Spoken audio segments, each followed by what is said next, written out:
And welcome into this episode of the Devs Podcast. I'm your host, Atramentum_X, variety streamer and LewdTuber.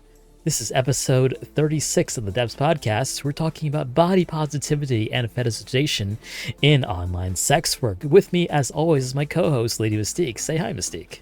Hi, everyone.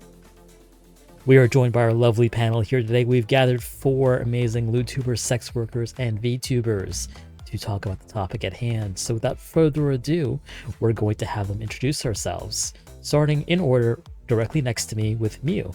No, man, I'm first. I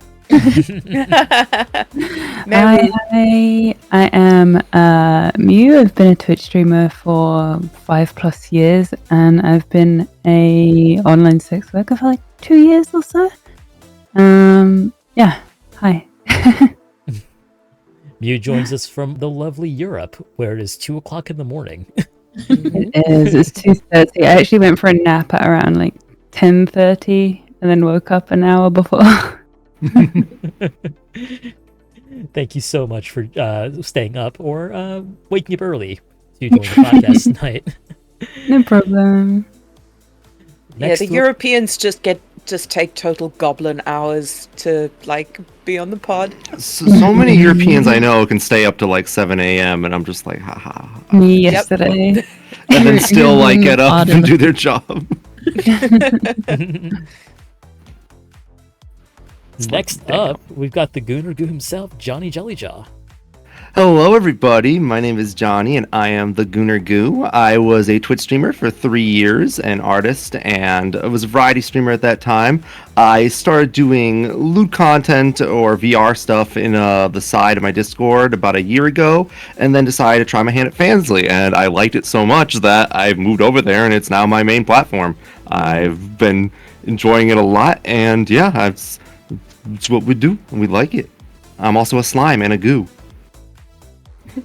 Johnny has a very striking presence on Fansly. I highly recommend you check it out. Definitely a very striking model, a very cool sort of a vibe too. Super unique concept. I love it. Oh, absolutely. It has been some of the most fun I've been doing content for a long time, and I'm deeply passionate about it. So thank you. That means a lot. I am deeply passionate about the lewd content. Okay. That's the energy we like on this podcast. We like people who are passionate about the lewd content, because if you're not passionate, people can tell. Yeah, exactly. Absolutely. Next up, we've got Batty Chan. Hello, I am Batty Chan. I'm a bad girl VTuber, and I'm really creative at coming up with names. I have been a Twitch streamer since 2018, a VTuber since 2020, and have been doing sex work off and on since 2017. And I, pursued my degree in psychology, sex and gender studies, and hope to one day become a sex and relationship therapist. Oh, very nice. Nice. That's cool. So both in terms of streamer history as well as sex work history, Batty is one of the most experienced people we've had on the podcast, actually. So we're very much looking forward to hearing their take on today's topic. I still have lots of scuff, though. Don't think that anything changes in all realms of life. Lots of scuff. That's a constant. Yeah. Podcast. Exactly. It's not Twitch if it's not scuff. Mm-hmm. Now, you've seen them on last month's podcast, but they're back again. Ember is making a return to the podcast for today's episode. Tell us a bit about yourself, Ember. My name is Ember, and I am a nail tech possessed by a self-love demon, and I am a variety streamer on Twitch, and I make adult content on Fansly, and I've actually only been doing that for a couple of months now, so I'm pretty new. And tell us a little bit about your body positivity and fat liberation activism, by the way. Oh yeah, I did fat activism for about 7 years. I got into it in the early 2010s, and yeah, it was a really big part of my life for about 7 years. I was on a couple panels and a podcast, and I did a lot of my form of activism was a lot of event planning and stuff mostly. But that's something. yeah, Absolutely. Yeah, it's Yeah, it's been a while since I've talked about it though, so I'm kind of excited to get back into it, I guess. We are excited to have you on as well. Welcome back to the pod, Ember. Thank you. And last but not least, Lady Mystique, tell us a bit about yourself for those of our viewers who don't know about you. Hey everyone, I'm Lady Mystique, variety streamer and lewd tuber, aka oh god, she's still here. I stream sometimes on Twitch. I've made Fansly my main platform because, like Johnny, I just enjoyed it very, very much. I have a background in sexology and linguistics, which is why Atra keeps me on the show, and I'm delighted to be here. Thank you very much as always, Mystique. So, chat, the format of the show is it's an unstructured discussion, so our panelists will speak at any time they feel they want to answer the question. Chat, you may also ask questions either using the channel points redeem down there or just shout it out in chat. I'll acknowledge it and we'll get to it when we get to it if the question is salient to the topic at hand. But today we're talking about body positivity in online sex work. It's a very broad topic, going from all the way from fat acceptance all the way down to sort of the dynamics of even like dating and such, and like hookup culture. So we're going to be covering the whole gamut of things. But to start us off, I want to talk a little bit about a very common thing that many of us have heard at any point if you want to lose a couple of pounds, and it's this. Whether trying to gain or lose weight, a common refrain is one doesn't need to do so, and that they're already beautiful. What are the pitfalls of defaulting to positivity in a situation? I don't even get you're beautiful. I just get you're fine. Oh yeah. Like, wow, okay. I don't even get the like fake positivity. I like if I mention to someone I'm trying to lose weight, they're like, "Oh, you're fine." Like, Jesus, okay. I'm at the baseline of acceptability for human like existence. You've got a body. No. Yeah, exactly. You have working organs and bones. You're fine. Congratulations. I feel pretty strongly about this topic, mainly because I come from like personal background, family wise, like a very long history of, you know, family with body issues. You know, my mom was a ballerina, which kind of like sums up the whole thing. She was a professional ballerina. Wow. So I've actually worked really hard to come to terms with, for myself, the thing that works best for me is almost like body neutrality. Like, this is the weight that I'm at and I am healthy, and that's what matters. And that has been a really big struggle for me throughout my life. So when people will say, oh, but you're still beautiful, or, oh, like, you know, like things like that, it makes it really challenging, because for me, it is better to just not comment on my weight in that way. You know, I don't want the comment to be about my weight in that way. If I'm wanting to lose weight, I just kind of want support in that. I don't want it to be about looks, because I've worked really hard to not make my weight how I base my looks. I don't base my looks and my appearance entirely on my weight. And I know a lot of other people also struggle with that, especially people that have, you know, histories with eating disorders, or even people that have health issues as well. I know this is a common one I'm always trying to explain to my mom, is even if someone did lose weight, that may not be a good thing for them. They may have a health condition. They may have other reasons that they've lost weight that they may not, you know, be happy about. So it's better that we just don't comment on people's weight. That's personally how I feel about that. Big, two hands way up. Like, you can't see it because they're frozen down by my side. But like, yeah, I feel very strongly about it. Yeah, like, holy shit, that you've just described my whole experience. Because I'm sorry, not many of the panel have spoken. I've just got like so many stories. No, go for it. My best friend and I, when we were growing up, we were both of a similar size, and we were both very overweight. And I abused laxatives and diet pills and stuff like that to lose weight. And her mother would compare her to me, like favorably towards me, unfavorably towards her. And I would say to her, like, you know, I am, you know, taking pills and stacking diet pills and stuff. This isn't a good thing. And she was just like, well, you're still getting the results. Like, the ends justify the means. To a 15-year-old. Oh.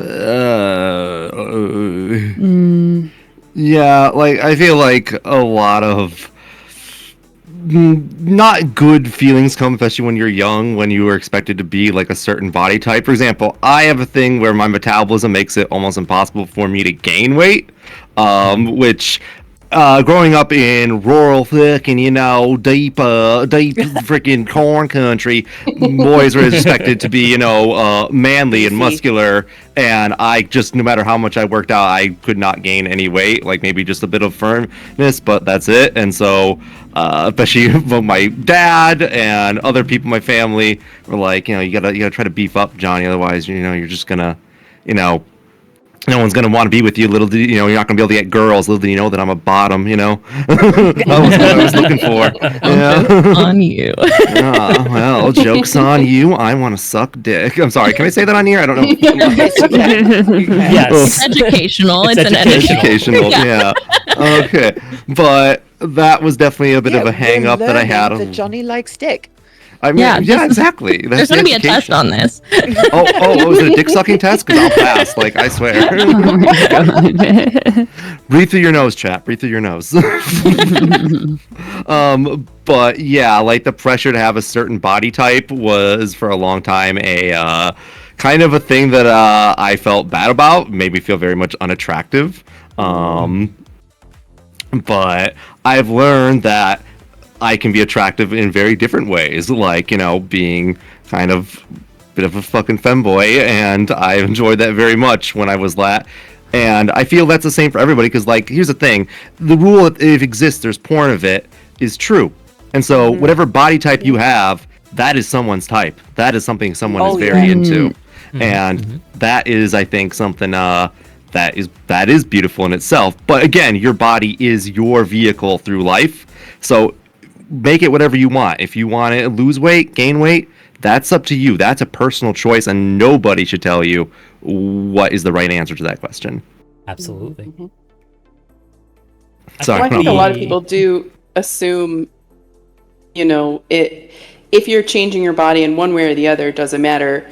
It's about looks. And I know that Mew's here to talk about her experience, but like I also had bariatric surgery, and Oh, you did?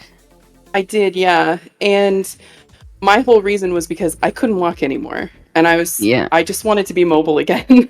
And but everyone I spoke to about it, a lot of the people I spoke to about it, if there were people in my life that I told I was going to do it, they were like, "Oh, you're gonna look so good, and I'm like, that's not why I'm doing this, and I don't want to make it about that, because that's not going to be healthy for me personally. Like, I just want to be able to walk again, and that was something I was able to achieve. And I knew going in, it was like, I'm still going to be fat. Like, I'm not going to be thin. I'm not going for a body type. I don't want to make it about that. And so it's like Batty was saying, like, I think it's I think the problem comes along as people assume that they know, like, your personal reasons for changing your body. And I think we need to just, like you said, it's a very personal decision, and everyone has their own reasons, and we can't like assume or judge. We just need to, support people. Absolutely.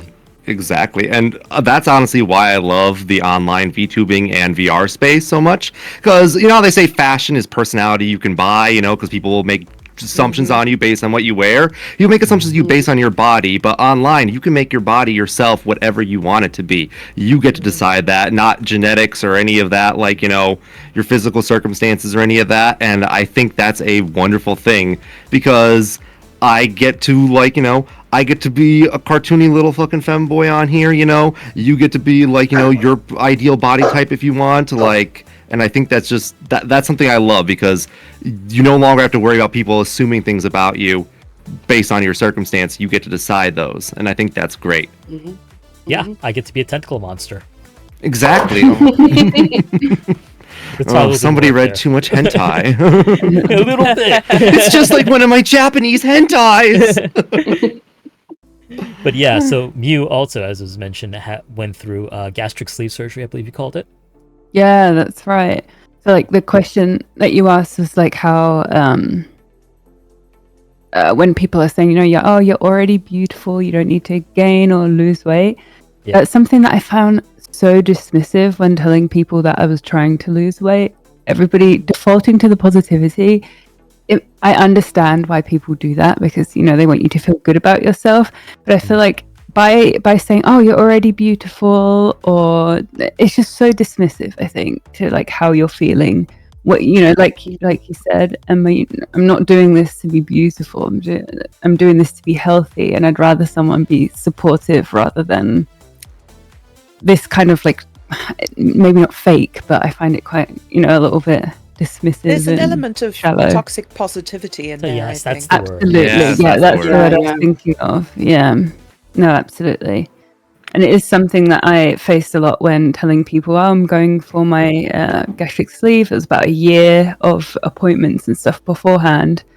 And a lot of people just thought, wow, you're doing something so drastic, but you're already beautiful. And it's like, okay, I find myself beautiful, but I'm doing this for like health reasons. Yeah. And even if you were doing it for beauty reasons, like you don't get to tell me what I should feel about my body, right? Mhm. Yeah, absolutely. Yes. Yeah. Hmm. I think it's honestly, to me, at least me personally, and I know this isn't people's intention, but it makes it feel like my body and my appearance only is for like the outwardness of it. Like you are, this is how your body is affecting like everyone around you. We already think you're beautiful. It really takes away kind of like my own bodily autonomy, and that's why those comments make me so frustrated, because I'll see that and like you said, it's like I'm not doing it for other people. I find myself attractive. It's not about that. It's about my health, or it's about whatever I want it to be. But like if anyone makes any other kind of decision, you don't see people going, oh, like if say I had to get my gallbladder removed, you don't have people going, oh, but your gallbladder's already beautiful, like because nobody sees my gallbladder because it's inside of me. It's very much that kind of like, well, I like this thing about you, so you shouldn't change it, which almost feels the same way as the opposite, where someone is telling you like, oh, you need to lose weight because I don't think you look good. It kind of gives that same type of feeling where it feels like someone's trying to control your appearance, and it doesn't come across the way that you want it to a lot of the time when you're saying it, because I know it does come from a good place. Like, this isn't meant to make anyone that has said that feel bad, because I've said it, but then thinking about it and having it happen to me, I realized that doesn't, the impact versus the intention, a lot of the times the impact is making someone more insecure rather than comfortable with this decision they were comfortable making. I feel like because the sort of body changing industry, whether it's shrinking your body, bulking your body, gaining weight, losing weight, is a multi-trillion-dollar industry, the sort of marketing has seeped into our consciousness to the point that it's sort of seeped into our socialization from very young, where your weight is inextricably linked with beauty in the sort of general modern consciousness. And you can see it even in like TV shows and stuff. Have you ever seen like a fat protagonist in like an animated series? It's very rare, and it's usually the main plot point. It's not like that person is just existing as a plus size person. Whereas like how many like really skinny or really fat like villains have there been? The villains are seldom handsome. Like they're not hot like that blue guy from Star Wars. Admiral... I was in Star Wars? I was gonna say, I was the blue guy on the couch. I was in Star... Shit, I must have been really drunk for that one. Dark jelly jaw, the Sith. Top jelly jaw. Well, I mean, it makes sense. The Jedi are abstinent or chastity, and like, I'm a slut, so. Dark side. The carcass. This is the way to go. Come to the dark side. We have sluts. Darth the carcass. Oh my god. But like part of being a villain is like part of being a villain, coding a villain, is often being ugly or having a weird body type. And from like infancy almost, we are coded to associate that weirdness with goodness or evil. And it's getting better now, but it has damaged generations of people. So Mystique has just described the appeal of the ugly bastard trope. Thank you, Mystique. I'm a big supporter of the trope. May or may not be a bookmark. We have a comment from Loafman in chat. Loafman says, I forget the name of the show, but there was some Netflix show about a teen girl who was fat before the summer, lost a bunch of weight, and suddenly people treat her differently. The actress wore a fat suit instead of getting a plus-size actor to play that role. Yes, they did, and it's I can't think of the name of it, but she's the pageant girl, and it's what's her face from that meme. That I know it does not narrow it down, but I did watch that show. But she plays a pageant girl in it, and it is like that show. It was one of those. I hate to be the person that's like, it was a different time, but like it was a very interesting show because there were parts of it that I'm like, this is actually really like progressive for the time, and there were parts of the show where I'm like, this is really not great, but I did really like, yes, Insatiable, that's what it's called. I did some of the parts I did like and I resonated with was the fact that, one, she's in the pageant industry, which is obviously like very strict about what your body looks like, and it did really talk about how her struggle with how people were treating her like completely differently. It talked a lot about the idea of like pretty privilege, because in the show, spoiler alert, she's literally getting away with murder and things, and like it's very much that took a turn. It's like a wholesome show about over the top dark comedy. It's very over the top dark comedy. Okay, I was like reading a totally different show. I was thinking, it's crazy. I don't want to recommend it because, like I said, some of it isn't super tasteful, but it did tackle that issue, I think, in a also kind of like a somewhat realistic way at times, where she's like trying so hard to hold on to this. One, because initially it wasn't something where she made the choice actively. Ultimately, what ended up happening is she had to get her when you break your face and you got to get your jaw closed up. So she had her jaw closed up for like a summer or something like that. That's how she lost all the weight. It wasn't her own decision. And then obviously everyone's treating her entirely differently. So she's constantly trying to like hold on to staying this weight. And it's really true. I feel like, if you're trying to lose weight to appease other people, it makes it that much harder because you're doing it based on how other people treat you and not how you feel about yourself. Where when you're doing it for yourself, I feel like it's much easier to do and to keep up with and not feel the impending doom almost that, if I gain this weight back, people are going to stop being my friend or treat me differently or whatever. Yeah, the most weight I ever lost, like naturally before my surgery, was the times when I didn't tell anyone actively that I was on a diet or that I'm working out more, because the lingering, like you said, the looming impending doom of like people asking, oh, how's your weight loss going? It was, yeah.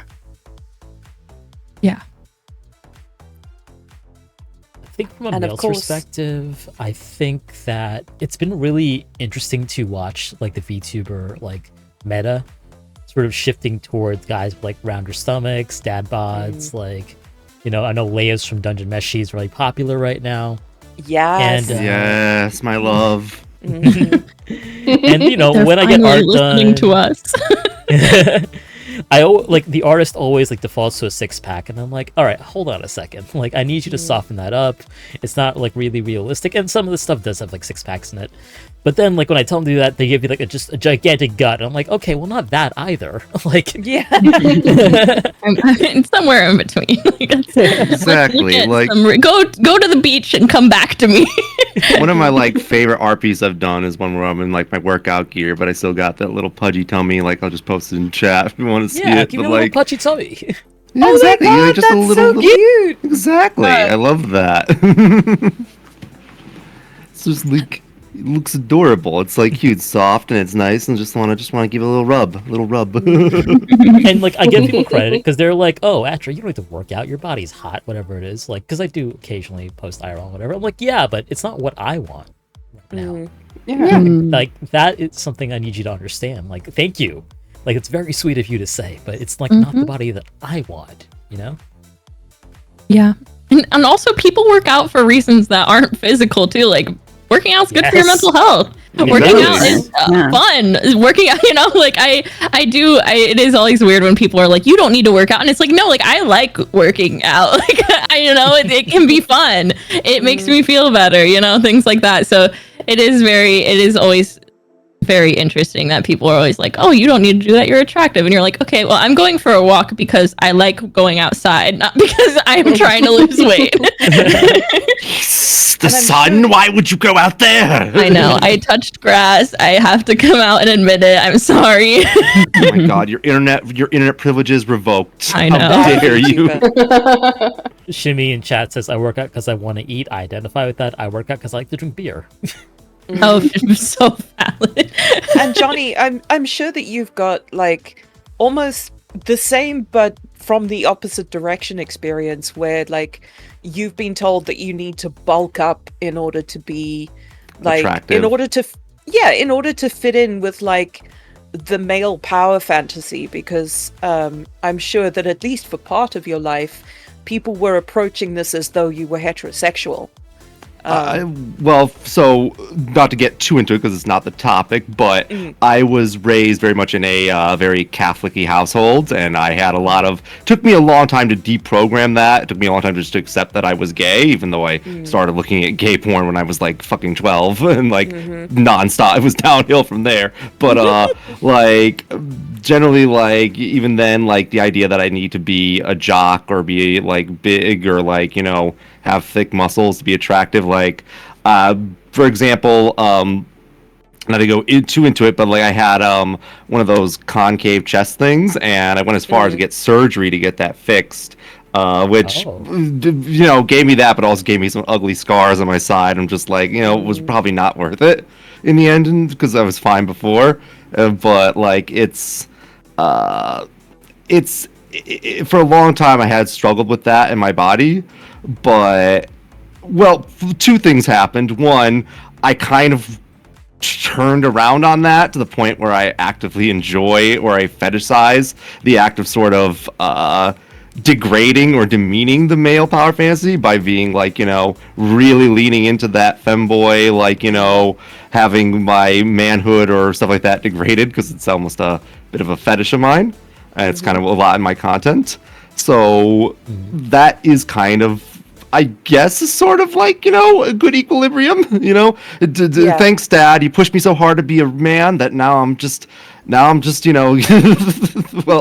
a Stolas-esque tall twink. Yeah, now I'm a twink, who loves getting like, getting put in a cage and just being like, collared and having big buff men just lead me around like a little pet, stuff like that.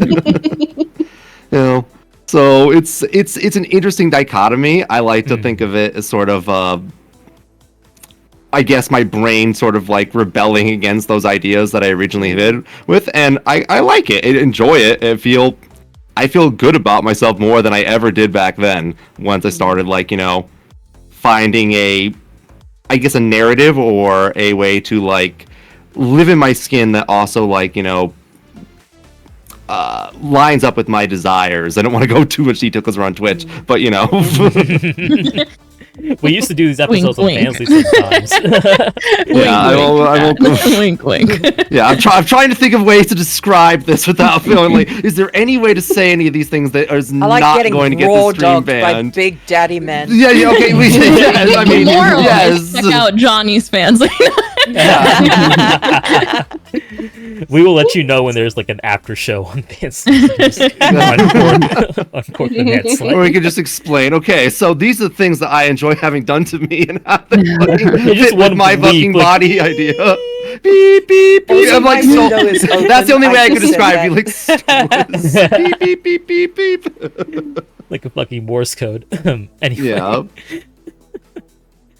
Yeah. Yeah, so I mean, like, this is interesting because it does sort of translate into VTubing, because I do find the VTubing community, by and large, and I'm saying this with heavy air quotes, to be very body positive in the ways that, like, people like give attention to models that are not typically slim or like muscular. Like, I can think of a couple off the top of my head that are non-traditionally like body types that get lots of attention and lots of support. But I also do feel that the VTubing community has a lot of toxic positivity around body image. It does, yeah. Yeah, it definitely does. One thing that I think it can be frustrating, and I've seen this in real life too, but I especially see it in these type of models, is, you know, when someone has like a plus size model or a model where they're like, oh, this is more similar to my body type, and it's not intended to be fetish art. A lot of times it blows up because people will be like, yeah, but this is my thing, and it's like, this person's like, no, this is just what I look like. It's just my body. So that, it really, I've seen it happen a lot. It's happened to me, not with my model, but with like myself. And so I really feel like it can cross the line, and I feel like between that is part of the toxic positivity of, you know, people just jumping into like, well, there's this entire like fetish that isn't actually related to you in real life, but, you know, you fit this standard, and so we're going to fetishize you. And the people that are, you know, just kind of turn around and shit on people who have models that are thinner, and it does kind of translate back into real life, where people are like, oh, well, you know, people, like we were saying, you know, there are people that have issues with being thin as well. And so I don't think it is appropriate, even in the context of VTuber models and art, to say, oh, well, this is way better than that because this is more realistic, or this is more attractive, or whatever. It can, you don't realize, even if it is art, you could be really hurting the feelings of someone in real life, especially if that model is meant to represent them, or someone sees themselves in that model or something like that. It's not appropriate to comment. Like, would you say that to a person in person? Probably not. So why are you saying it about someone's model unless they've given you explicit permission that that's what they're doing? Oh, absolutely. I'm particularly interested in Miu's thoughts on this. Or is it Meow? Mew? Mew, yeah. Mew. Meow, meow, meow, meow, meow, meow. Because you were a plus size, like, adult worker. Yeah. And I remember Atra telling me about how your audience changed after your surgery. Yeah, I'm really absolutely. interested in that story. So I was over 100 pounds heavier than I'm now. And starting a fancy was something that I was really nervous about at the start, but I was welcomed, so like absolutely everybody was really supportive of me, and I did find myself questioning whether people were supporting me just to support me, or are they supporting me because of my body shape, and I suppose fetishizing my body. But I kind of put that to the back of my head and just carried on doing what I was doing. But it all became really apparent after the weight loss. For a while I just did 3D content, and then when I did kind of like do IRL again, my body had a significant change. Not all in, you know, like super positive ways that people say. I have a lot of like loose skin on my body. So I'm slimmer, but you know, there's still, no matter how much weight you lose or gain, there's always something that you're unsure about and unhappy about. Yeah. But the thing that's definitely stood out the most is that my audience has changed. There are some people, I took down some of my older content because when I look at it, I can't really relate to it as much anymore, so it feels strange for me to see. And once I took that down, I had quite a few people message me and ask, you know, oh, this set, where did it go? And when explaining to them, like, oh, you know, I don't I don't connect with that anymore, but here's my new stuff. Some of them just straight up, like I saw people go off auto renew, knowing that my older content was not going to be there anymore. But yeah, there's definitely been a huge shift in the type of people who are supporting me. And it definitely shows that there's a lot of chubby girl fetishization over there. And yeah. How do you personally feel about folks stopping the auto renew and sort of like disconnecting from your content personally? For a while, it kind of hurt a bit because my fancy absolutely took a big hit. I probably average around 20 less subscribers over there than I used to before. And it kind of hurt at the time, but now I just understand, you know, people do have preferences and that doesn't bother me. I didn't ever feel any kind of way about people fetishizing the fact that I was a chubby girl because I felt sexy, so I'm okay with other people finding me sexy because of it. Yeah.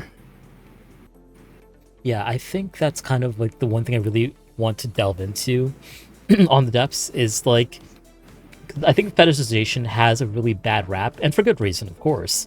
But I think when we pair it up with sex work and like, you know, any sort of like IRL content and such, it really does have a different sort of meaning, I think, because we are in some ways selling fantasies, selling fetishes, selling like things like that. So like that's personally because I used to be of the mindset like, oh, fetishizing anybody is bad, fetishizing yourself is bad. I'm not there anymore. It's an evolving like thought process for me. So I'm always curious to hear people's thoughts on this. I'm kind of. Oh, sorry. Go ahead. Oh no, you go. You can go. You can totally go. We'll go in order. Okay. I'm a bit weird on this one, partially because objectification, which I think is basically what fetishization is to a degree. Objectification is my main kink IRL, one of my main kinks. I have many. I'm a mess, so in a lot of ways, being fetishized or being treated like that usually brings me some serotonin, to be honest, in multiple different ways. So I haven't had a negative experience with it, but that again, that is a fetish of mine. So it's something that I'm a bit different towards than I think most other people. But I do say this: I feel that as sex workers, because that's what we are offering a service, and we are offering different types of body types and fantasies, as you said, and everyone has their like the thing that they're looking for. Like, for example, I kind of push my character or my thing that I'm basically an abuse toy. When I'm on there on Fansly, I'm basically there for you to bully, abuse, treat like dirt, because that's the thing that I enjoy. Obviously, I would not enjoy that if you just walked up to me in real life and did that to me, because of course not. But in that setting where I put myself out there, I've decided this is sort of what the fantasy I'm offering, and you can react to it that way. Still trying to pick my words properly. Fetishization isn't necessarily it's like you said, it's not a bad thing. It's a way of taking something that to you is taboo or, perhaps negative, and either taking control of it and making it right, or playing with whatever concept, your fetish is about in a safe, consenting environment.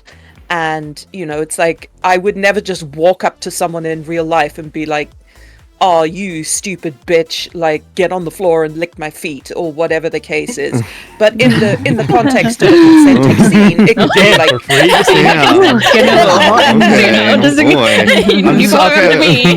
I'm just saying, I feel like the temperature in the room went up when you said, like, oh, me next, please. I'm sorry, finish your thought. So, like, it's absolutely fine to explore that in the confines of like a consenting scene. It doesn't mean that you actually would enjoy that in real life if it was done, quote unquote, in anger. If it was done for realsies. And yeah, like it's completely fine to play with these concepts. Like feminization is another one that, you know, is rooted in sort of patriarchy and misogyny. And you know, you can indulge in a feminization kink or a fetish without being a misogynist, because you are playing with concepts of like the feminine disempowerment, you know, whatever those gender expectations are, in a sort of knowing and consenting environment, and you can isolate that. And that is very much kind of that actually really rings true with me, because as I said, like in a lot of ways I enjoy feminization or the demeaning of manhood as sort of like kind of like a mental rebellion against like the patriarchal ideas that I grew up with. And in some ways now I do agree, like, because it's still kind of in line with those ideas that somehow I'm lesser because I do things like feminization or, you know, stuff like that. And I've often wondered about that. Like, for example, not to get to it, there have been times in my life where I've considered getting chest surgery to get tits, not because I identify as a woman, but because I feel that would be more in line with kind of how I like my body to feel or look. And so that's something I usually keep more on the fantasy side, because like it feels wrong to do something like that just because it's a fetish.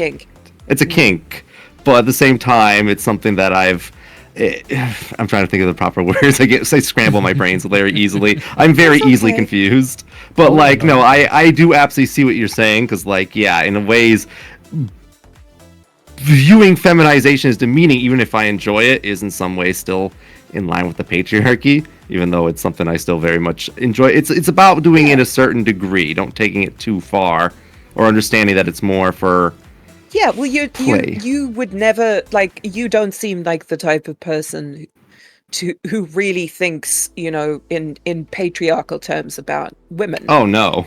But like, you can take these things that you've been socialized with, or that are like present in the society around you, and play with them because you have the means and the ability to distinguish that from reality. And it's completely fine to play with that and to experience it for whatever the reason is, without, like, you know, necessarily subscribing to that viewpoint. And yeah, no, I completely agree with that, because like I definitely don't subscribe to that viewpoint at all. Like, but that is sort of the language that I grew up with pretty heavily. So I guess in some ways it is very much, still very much written into my DNA to an extent, you know. Absolutely. But like, it's like, go ahead. No, go ahead. You go ahead. No, I'm just rambling at this point. You go ahead. No, you. First mistake. No, you hang up. Absolutely. And like, you know, as you know, a dom who sort of does feminization work, or you know, the far less politically correct sissification, it's, you know, you can cup someone's hand and be like, "Oh, sweet pea, you're just a dumb bimbo. You don't need to think. That's my job." And like, I would never say that in any kind of seriousness to anybody, you know?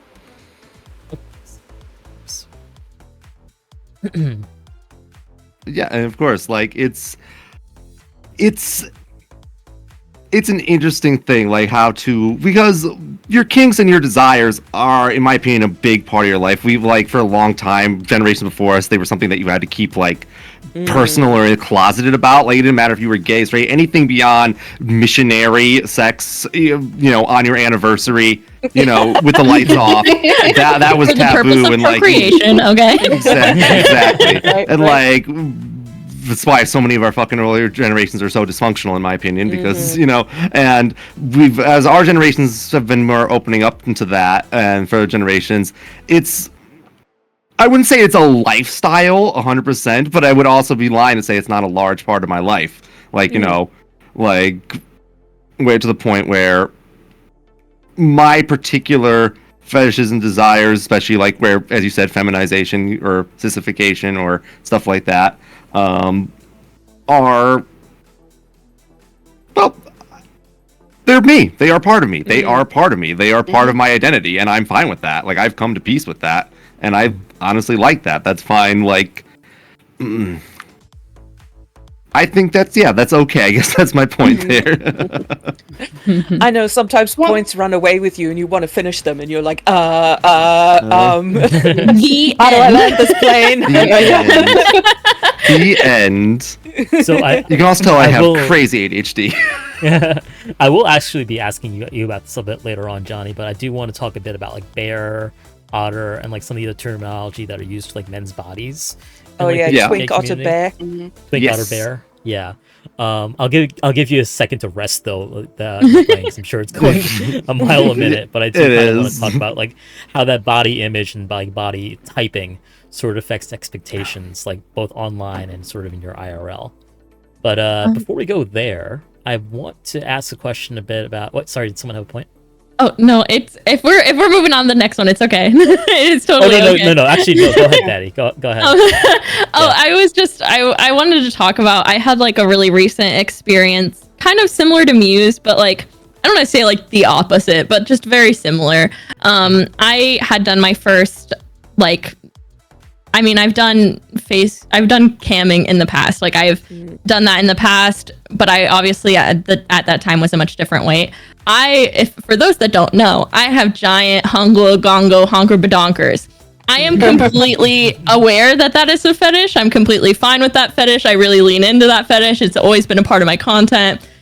Doesn't bother me. I did do a face cam stream recently, and there was a lot of pressure to show my stomach. And I know I am trying to lose weight. I don't want to personally cater to that fetish. It's something I'm insecure about. It's something I don't feel sexy about. It's something I don't want to. I try very hard to exclude it from images and things like that. And people are always like, oh, but like it's similar to the It's Beautiful thing. But it's like, no, because I finally crumbled and I shouldn't have done this. And I did make it a goal, and we reached the goal.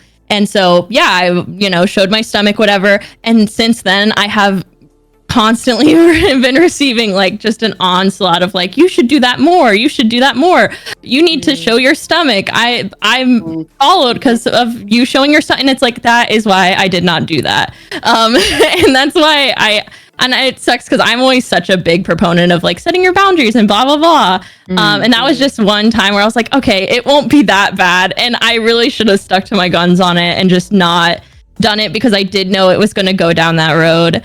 And especially when I'm trying to lose weight, constantly receiving DMs from people and comments from people telling you like, oh, like, but you're so attractive because of your stomach, and I love this. Look at like people trying to tag you in things and comment on things. The part of the reason that I have the model and a VTuber is because I do want people to be able to explore fetish and things like that. And I have made it very clear I'm comfortable with people doing whatever with my model, basically. Like, go for it. I have very limited hard limits in the art that people get with my model and things like that, and that's because I personally don't feel okay with some kinks.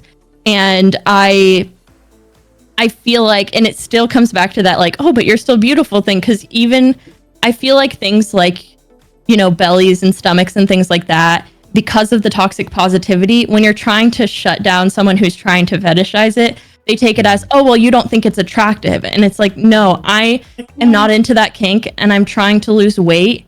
And once I lose weight, I don't want to lose my audience if my audience is here because of my stomach. Like, that is an intentional thing done by me. And you get a lot of the, oh, but it's beautiful, I love it. And it's like, okay, but that's not the content I want to make. Trying to convince you that it's beautiful. I It's have like, to that's not beg the people point. to look at my boobs. It's the weirdest thing. Yeah, it's like My boobs are up here. It's like people are linking your self-esteem. Yes, It's like people are linking your self-esteem with what other people think of you. Exactly. That your It's self-esteem not- shouldn't be internal. It's not a self-esteem thing. Like, to some extent it is, but it's also like, even if it wasn't, it's not something I'm into. It's not something that like, and like we said at the very beginning of the episode, when you're doing not safe for work content and your heart's not in it, people can tell. So it's Oh, like, yeah. I don't want to be making that type of content when it's not the type of content that I enjoy making. So it has definitely been something that I've been dealing with quite a bit. And I've tried to, I mean, it's gotten better. I've like tweeted about it and tried to set like some hard boundaries of like, this is why I don't feel comfortable with this. I would like to do more face cam streams in the future, but I feel like it's something where I've kind of, since that has happened, have kind of pulled back to be like, okay, well, let's get more comfortable to where, you know, maybe I've lost more weight or I have a better way of having my camera set up or things like that, so that I'm not running into that issue, because it definitely was something that like made it very frustrating for a bit and still gets brought up. So And no, I think- oh, go ahead. I talk while you Well, go I was ahead. just gonna say, I think that what Mystique was saying about it being a big part of it is consent, right? Like, if it's not something you're comfortable with, then it becomes a problem if people are continuing to fetishize you that way. And that's something, like, as a plus size creator, I know a lot of people, and not just like adult creators, but just like friends of mine who in like the dating scene, you know, if they're fat, they'll go on dates and they'll get people who, yeah, love their body, which is great, but then there are like related kinks and fetishes to you know, being attracted to fat bodies. Like feederism, for example, is one that a lot of my friends have dealt with, where it's like, I'm not into this and you're pushing this on me. It's like I don't, it's like I'm so, you know, it's like, great, like you're attracted to my body, but like that doesn't mean I also consent to this other thing that you're trying to push on me. And so I think I think a lot of ways, especially when it comes to sex work, it's very much about consent and making sure that everyone you know, It's interesting too, 'cause, respects like, boundaries. yeah. if you're dating someone who is a fat person, people will just assume that you're into fat people, or like that's your fetish or something like that. Yeah. As if it's like abnormal to like someone who's bigger, and like, you know. Yeah, I also think, and it's interesting too when it's things like body type, because there if you work in sex work, you know this, there are always people that are going to try and trick you into playing into their fetish. There are always going to be those people. Oh yeah. Oh, yeah. But there's also, yeah. I think when it's things about your body type too, I think there are people that have fetishes sometimes that don't even realize that's what's happening and that they're fetishizing you specifically for that thing. And they think that they're being nice and complimenting you, which is why I feel bad, because it's like, I'm not trying to shut you down because I think you're being a jerk. I know you're trying to be nice, but you may not even understand that what you're doing is fetishizing, and I'm not comfortable with it.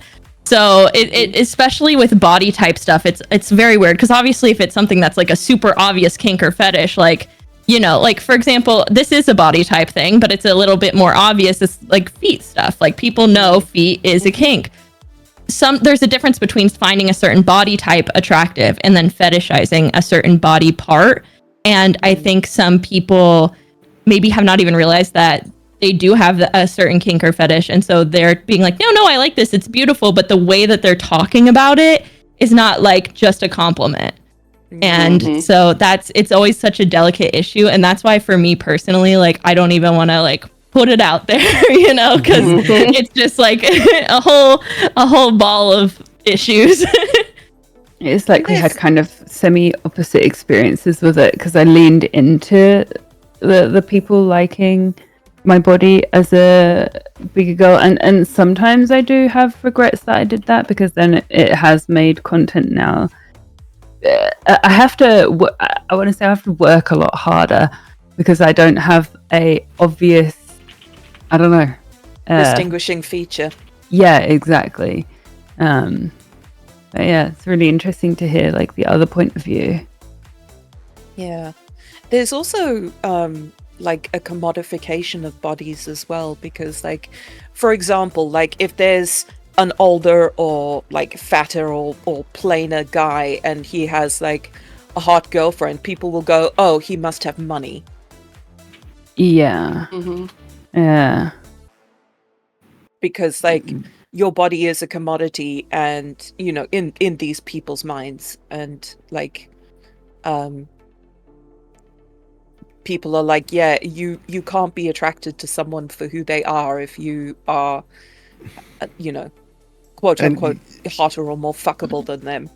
Believe it or not, sometimes couples do like each other. Yeah, Sorry, exactly. Ember. No way. No way. Sorry, Ember, are we talking over you, my sweet pea? No, it's okay. I think the microphone is picking up my cat. I apologize. Your cat has comments on the issue. We would like to hear. Yeah, I think she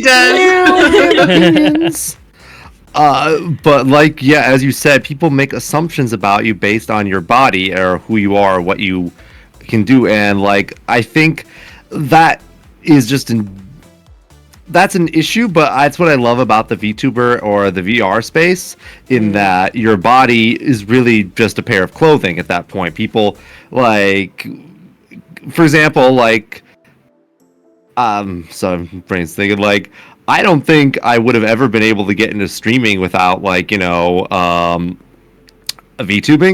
because I would have thought, like, I would have been too shy to be on camera. And I gotta say, like, VTubing has really helped me, like, come out of my shell on that and really just be myself around people. And because, it's been a huge boon in that way. Like, and I think that's one of the things I love about and what the space can do for, like, people's self-esteem and stuff that is much harder to do, in the normie space, IRL, as they call it. That's how I got into VTubing. Was like, I have a partner overseas, and obviously we do a lot of video calling, and I hated being on camera, and the way that I found VTubing was I wanted to find a way to have, like, some kind of avatar so I could still be present but not hate what I was seeing, and that's kind of how I found my way into content creation. Yeah.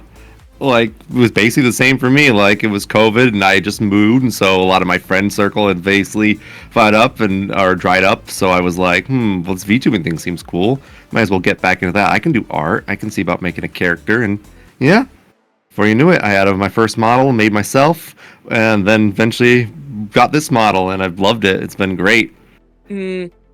That's fantastic. Yeah. I feel the same way. I would not be doing this not for VTubing. I didn't think, like, I'm an average-looking Asian guy. I don't think I was gonna make any inroads, like, with a face cam streamer. But here we are, Like, it's a wonderful thing to just have an avatar that actualizes yourself, Yeah, and the thing. Oh, no, I was just gonna say, I have to admit, the part of the big reason I VTube is because I live. My room is so messy. My room is so messy, and I can't get that Asmongold Street cred. So that's why we're using the VTuber model, a big part of it. Daddy's calling it the unfolded laundry in my bed right now. Yeah, it's rough in here. Listen. Makes the bed more comfortable, okay? Exactly. Well, yeah, and one of the things that I think that for lewd tubing content, not just lewd tubing, really all kinds, but I think especially for lewd tubing, that I love about VTubing that I've discovered since I've started is our VTubers. Some people would think that this is a disadvantage having a VTuber because we can't, there's limitations on what our bodies can do and stuff. But I think there are a lot of ways to turn it to an advantage because we can offer more than just a model. We can offer an entire scene, an entire fantasy. Like, I've been building my scene out. Like, I have my Frozy, I have my hole filled with valor and glory. Frozy, you've seen it. You can say glory hole. It's fine. Oh, I can? Oh, great. Glory hole. Great. I have that. Hole of glory. The hole of glory, yes. It's somehow worse if you say it that way. I know. I feel like Valor and glory. I was just picturing, like, your whole, like, background just being goatsy. And, like, oh God! I mean, I could do that was your like, VTuber room background was, like, just living in the goatsy. Oh my God! Oh God! You know what? Damn it! Good night, everybody. For new stuff coming in. All right, I gotta get back to the drawing board.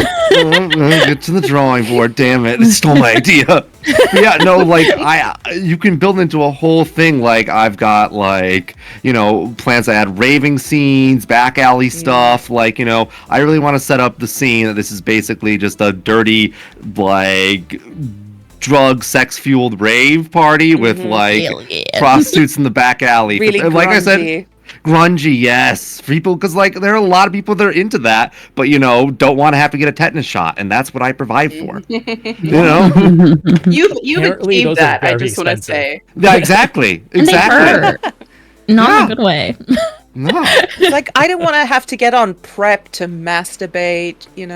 Yeah. Exactly, and that's sort of what I provide. Like I provide Use the Old basic. Glory. I provide a situation where Lord. anywhere else you'd be like, "Is this going to give me an STD?" Probably, but like because we're VTubers, we can do all stuff like that or Yeah, we just anything get a that would virus be instead. Computer virus. virus. Exactly. We're Oh god, VTubers. that just reminds me of that Venga Boys song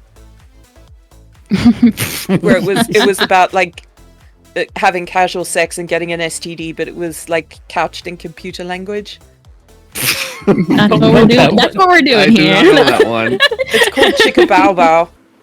Bow, chicka, bow, wow. I really agree with that because, like I said, that is also part of why I was VTubing, not as much for the scenery because I'm lazy, but because like I said, I am like very like non-judgmental. I really am like very open to like learning about or hearing about or seeing or anything with any other people's kinks. And like I said, I have different boundaries for like my real physical body than my model, which is why in part I have this model because I'm like, do it, like go for it. Like, yes, I don't want to take pictures like this or do this thing or whatever, but I am totally down with you getting art of it. Like, I think that's a really cool outlet. I would love to be a part of it.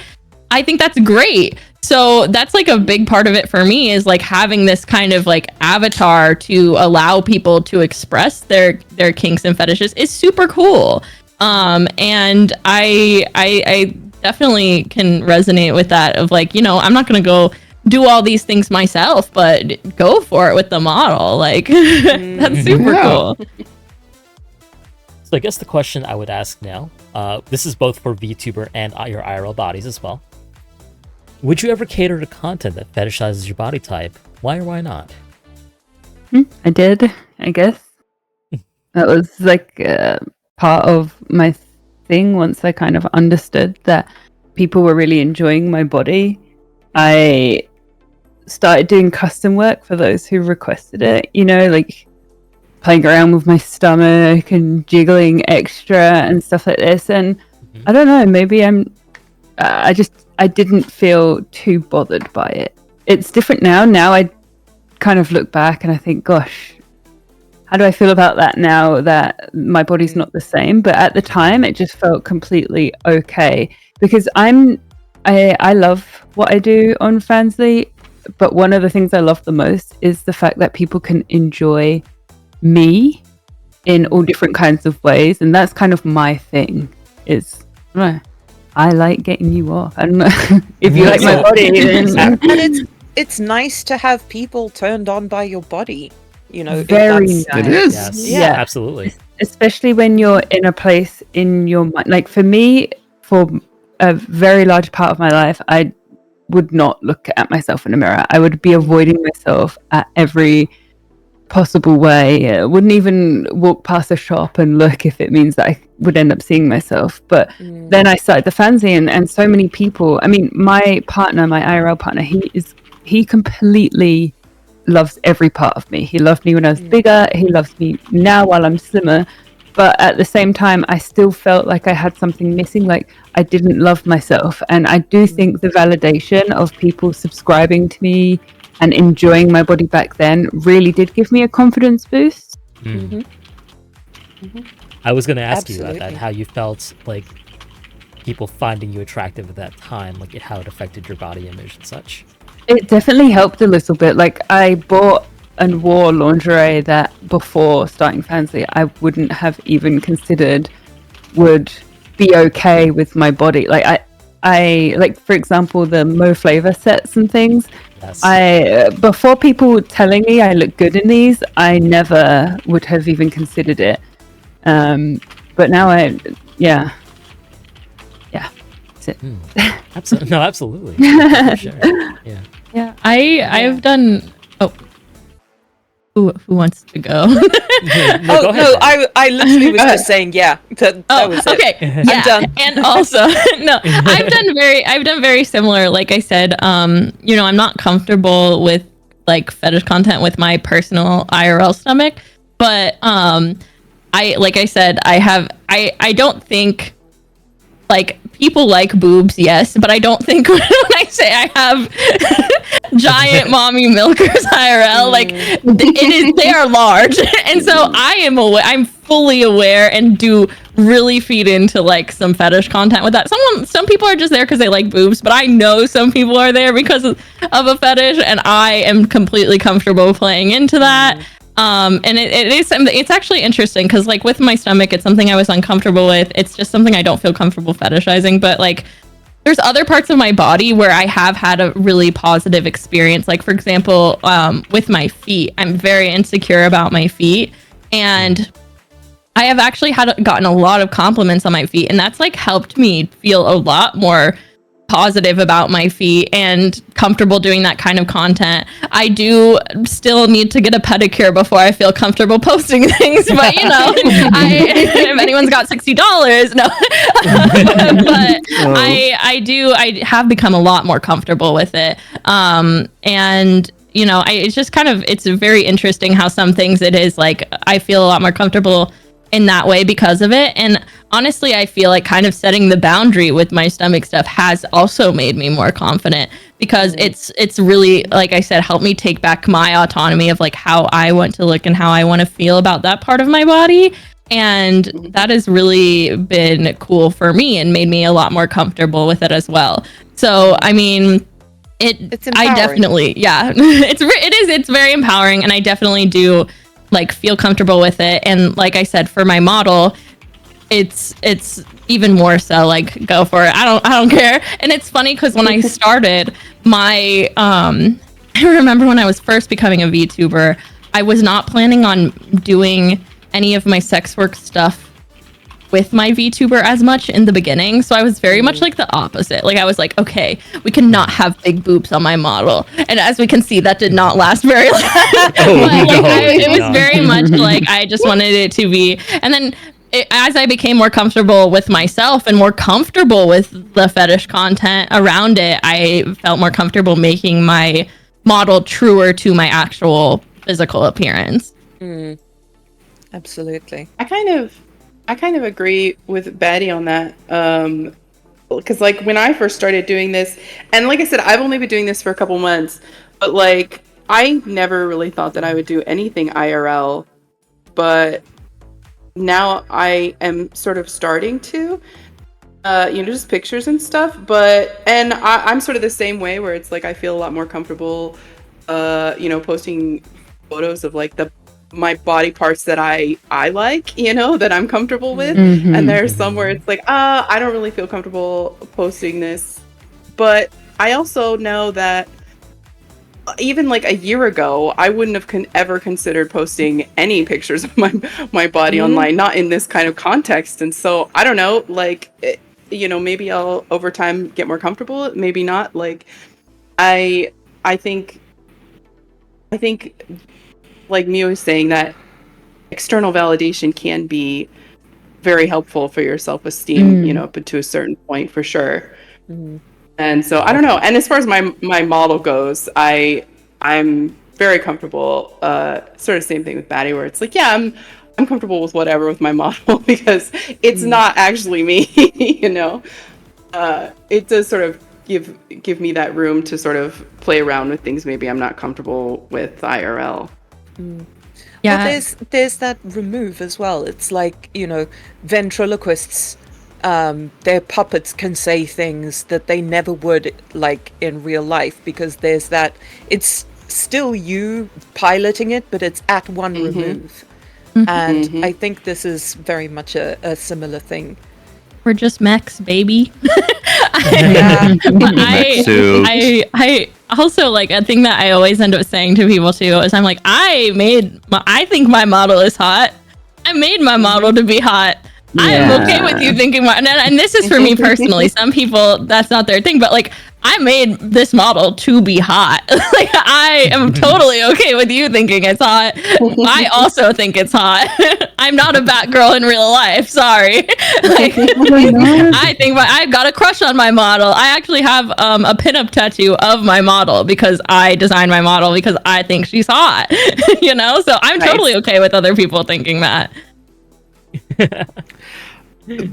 It's actually kind of interesting because I think I might be. I don't know about all of you, but like I made this model regime when I was doing only safe for work stuff. I did not design it at all with not safe for work in mind. But I identify like when I first started, I was wholesome. I wouldn't even swear on stream. We've made quite a change. Wow.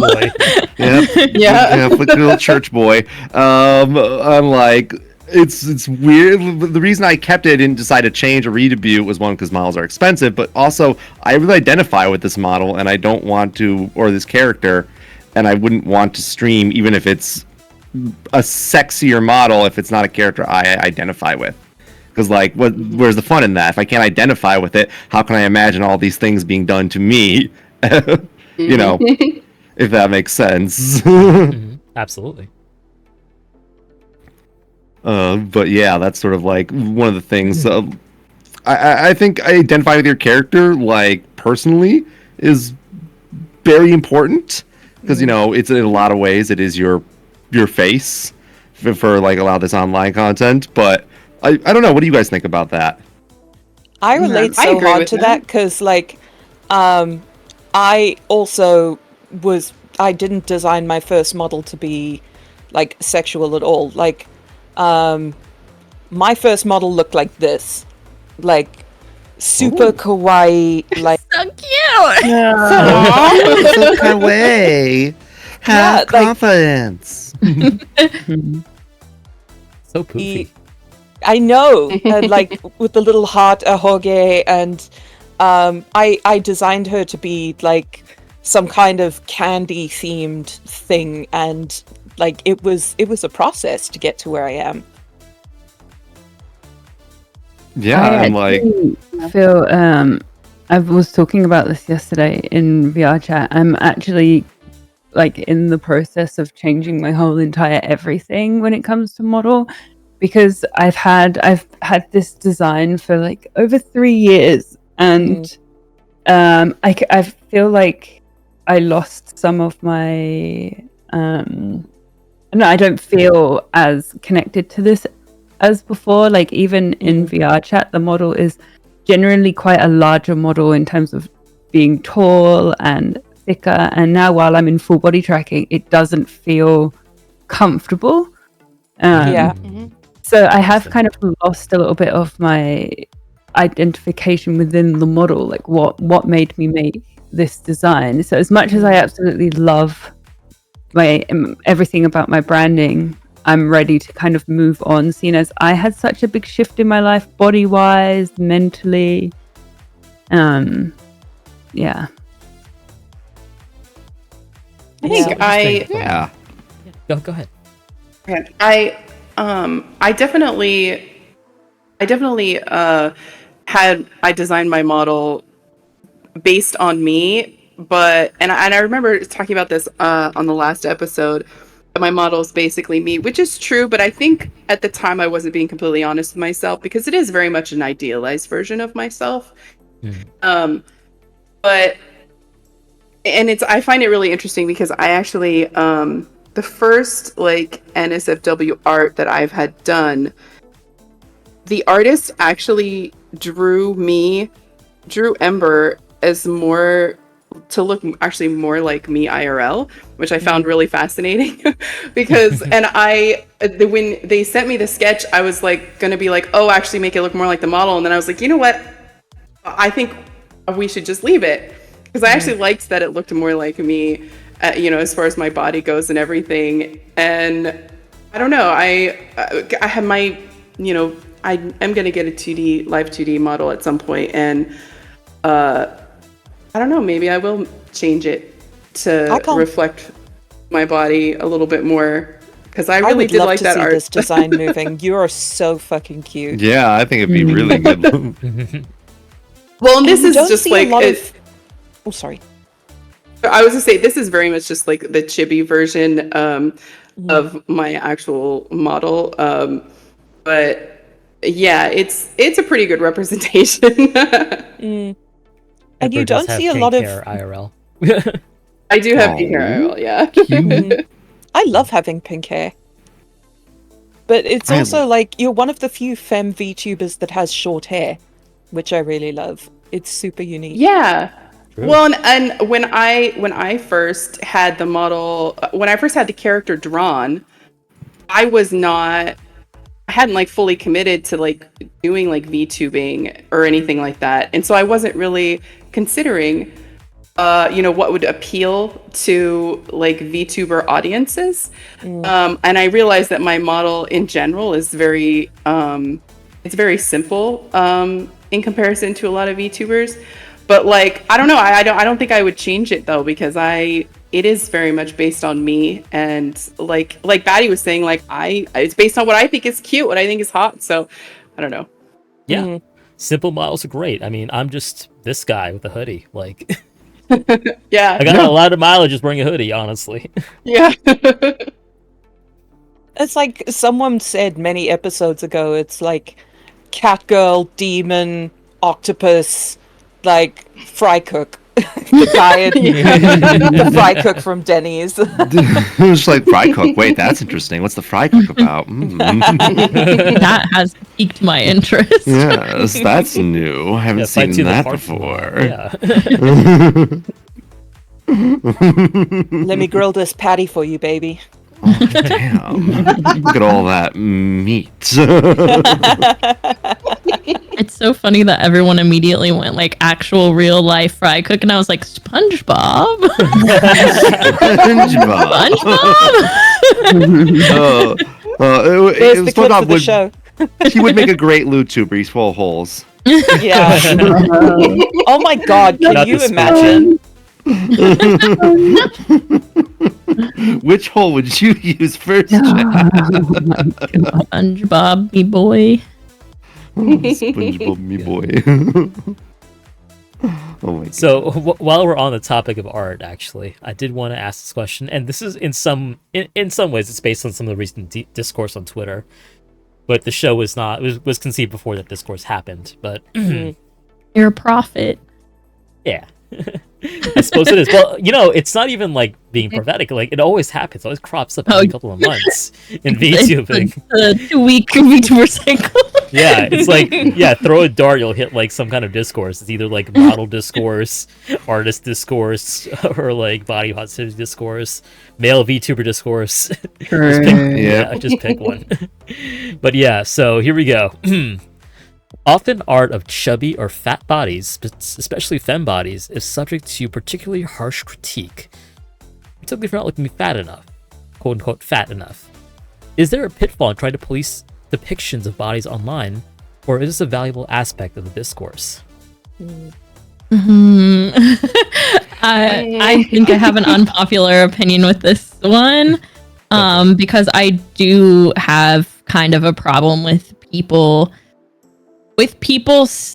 I don't know. I feel like language is so culture specific, age specific. I saw your tweet about this. Yeah, much that is so different all over the world. So I feel like people take one word that has meant something to them, and maybe I think sometimes, because I have felt this way, and I've done and said that maybe has hurt their feelings in the past, and kind of run with it and be like, well, clearly you mean it in this way. And I mean, if we even think about like, and this is a very toxic and not positive time. Think about like the 2000s, like the early 2000s, what was considered fat in the 2000s, like all over like language and how we describe she things. Just looked like a normal woman, and everyone was like, "Oh my god, she's so brave." You have organs.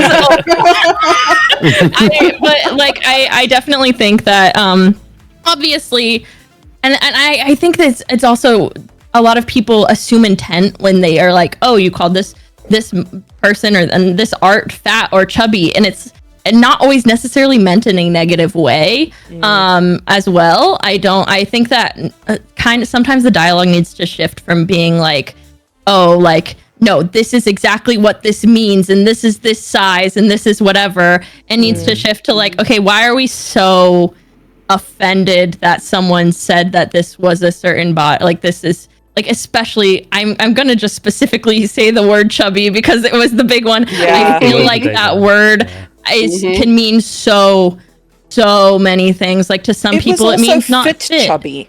It wasn't even chubby. It was some like people, this person it means is fit chubby, not which means fit. they have a bit of a pouch. Some people, it means softer belly. And the other thing I have to say with VTuber models especially is a lot of what is your kind of body shape also really comes from rigging. When you're looking at, for example, like my IRL body, if you look at me straight on, I look much slimmer than I do from the side. And like the same kind of, it can kind of be the same thing with a model. Like, if you look at a model straight on and it hasn't been rigged and there's no jiggle physics or anything, like, it can give the presentation that it is one body type, and then you rig it and it has jiggle physics and you're like, oh wow, they had a belly the whole time.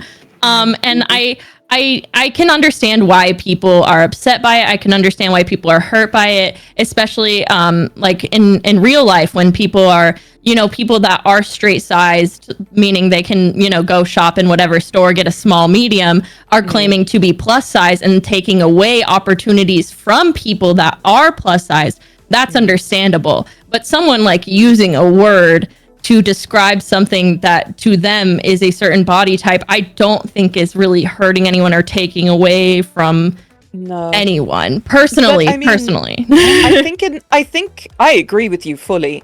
I think that in the VTuber sphere particularly, there is very much an outrage economy, and there is a big culture of sort of virtue signaling where you have to sort of so much virtue signaling. Oh yeah. And I think people probably would have read that and just glossed over it until it blew up and you have a chance to take part in being outraged and, you know, being able to farm like virtue points or sympathy points, being like, oh, this is chubby, that's not chubby. And you know, if you are, for example, Asian, chubby is very different than what a Western person would think of as chubby, particularly if you're East Asian. So yeah, like you said, it's just people need to consider that maybe it's not as big a deal as they thought. And like I said, there are times where it is appropriate to be upset. Like I said, if it's something where someone's missing out on an opportunity because of something like that, but that's when you need to like take a step back and realize, okay, sometimes words have multiple meanings depending on what the circumstance you're talking about is. If you're talking about plus size, like in a modeling like context, that means something entirely different than maybe if you're talking about yourself. You know what I'm saying? Because there's a technical term versus a colloquial term. Like, it very much, you know, I feel like, and I agree, there is such an outrage economy around, especially things that are considered toxic positivity. And it's like, if people have decided that what you said is negative, no matter what you say, like people have branded you as this was meant to be negative, even if it wasn't intended to be negative. Yeah. There was I'm kind of sorry. I'm kind of two minds on the thing, because like I understand people getting upset because representation is important, right? And if someone who, you know, self-identifies as fat or chubby, and people are drawing models where you're like, that's not chubby, like that's not fat, like what are they talking about? I understand like feeling your feelings about it, but I'm also not going to get into their comment section and be like, you're wrong about this, you know? And I think for me, it just sort of illustrates that representation is important, and that a lot of people aren't exposed to people of diverse body types, you know, especially like as artists, they're not going to see, you know, model references and things like that, diverse body types. And so for me, it just means that I need to support the people who are drawing those kinds of bodies, you know, and diverse body types, and just like promote them, and, you know, then hopefully the culture changes over time where people can see their body type represented in artwork or in VTubing or whatever. Yeah. And it's think not to that's say that the other party or parties were completely in Oh, the yeah. right and blameless in either their actions or their reactions. Oh, yeah. It's just a case of like, I think that there was an element of bandwagoning and taking part in the outrage economy over that particular For sure. scandal. There always For is, sure. isn't there? When there's some kind of controversy, it can always have a load of bandwagoning. It's hard to really distinguish between people who really feel that way and people who are just jumping on like the hype of it. Want to be seen like on Yeah. yeah. And I really agree with what Ember said about like the representation and like not really being as aware of like people's bodies and things like that. Because like, for example, like this kind of goes back to similarly to the "you're beautiful" thing. I get people all the time that do the like, "you're not fat," and I'm like, you haven't seen below my neck, like you don't know what I look like. And I feel like it's because I don't have the exact same body type as every fat person or fake fat person in a fat suit, which is what you see a lot of times in the media. So people aren't actually aware of what a lot of fat people look like, and so I definitely agree on that one, and that is something that's very important because that's I think also why that always kind of like strikes a chord with me of people being like, well, no, that's not fat enough or that's not chubby enough. It's like you don't know what I look like, and then when I say, because I am going to a public event, like, hey, like I am bigger than you think I am, that people are like, no, you're not. And I'm like, I own a scale, like I don't know what to tell you guys. Like, it's very I own a scale, I have eyes. I have a mirror, I own a scale, whatever. But yeah, it is definitely like, it's hard because it is hard to, you know, we do need more representation of all different kinds of body types. And I think that I agree that will kind of help, because I do feel like some people really, the anger in part came from not feeling represented. And I think another part of it was, and I know this is something that would have bothered me a lot like a few years ago, is if I had seen that, is, well, if that's chubby, then like, what am I? I think there's also a lot of that mentality too. And that's where, in my opinion, a lot of it comes down to, we need to like, a lot of people, and this was great for me, is come to that place of body neutrality where it's like, okay, I'm overweight and that's okay. Or okay, I need to gain weight and that's okay. Like, I'm doing it for my health and my weight is not my value. Coming to terms with that and being comfortable with that. And I mean, you know, we can't, it is what it is, unfortunately. And I feel really, like I said, I completely understand where a lot of people that feel that way are coming from, because I have felt that way in the past, you know? I think this is a great point that Ember makes about representation, because like I'm speaking from the perspective of like an Asian American. For many, many years, like in the past decade or so, like any instance of like Asian representation in like American or like Western media would get very harshly critiqued online because it wasn't the perfect representation. It wasn't what people wanted to see. It wasn't like someone's exact experiences. Like it didn't accurately describe like the Korean American experience or the Indian American experience or the Native Hawaiian experience.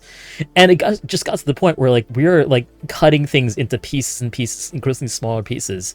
Whereas the onus should be to find the people who are making the content that you want to see, to support the projects you want to see, to support the artists and art that you want to see also, and not just force everybody to shove things into the box that you think representation should look like, because representation matters differently from person to person.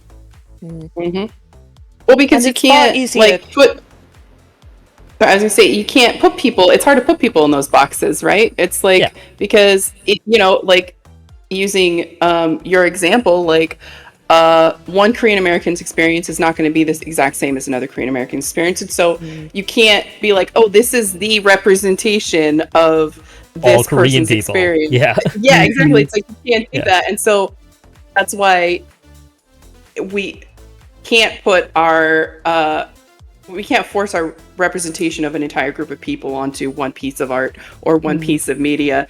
And when we talk about representation, or one VTuber, yeah, it's like if we talk about representation, it's like we want to see diversity. You know, we want to see different people's experiences or different body types. Like, it's got to be more than just a select few, you know? Absolutely.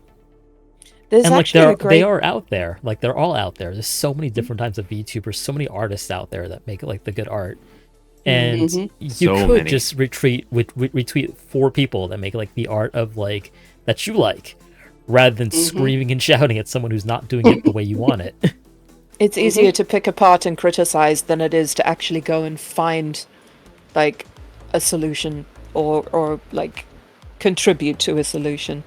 I think what was wildest about that discourse though was people redrawing that art and being like, well, here's how you would actually do it. I hate that. I hate Yeah, that so redrawing much. people's art makes me Right. so. Drawing art is just like it just skin Well, crawly. So not fucking even insulting. not even just Yeah. with this example. I see it a lot too with people whose art, and this is in the same vein of like chubby and whatnot. I see it in the same vein with people whose art is very like stylistic.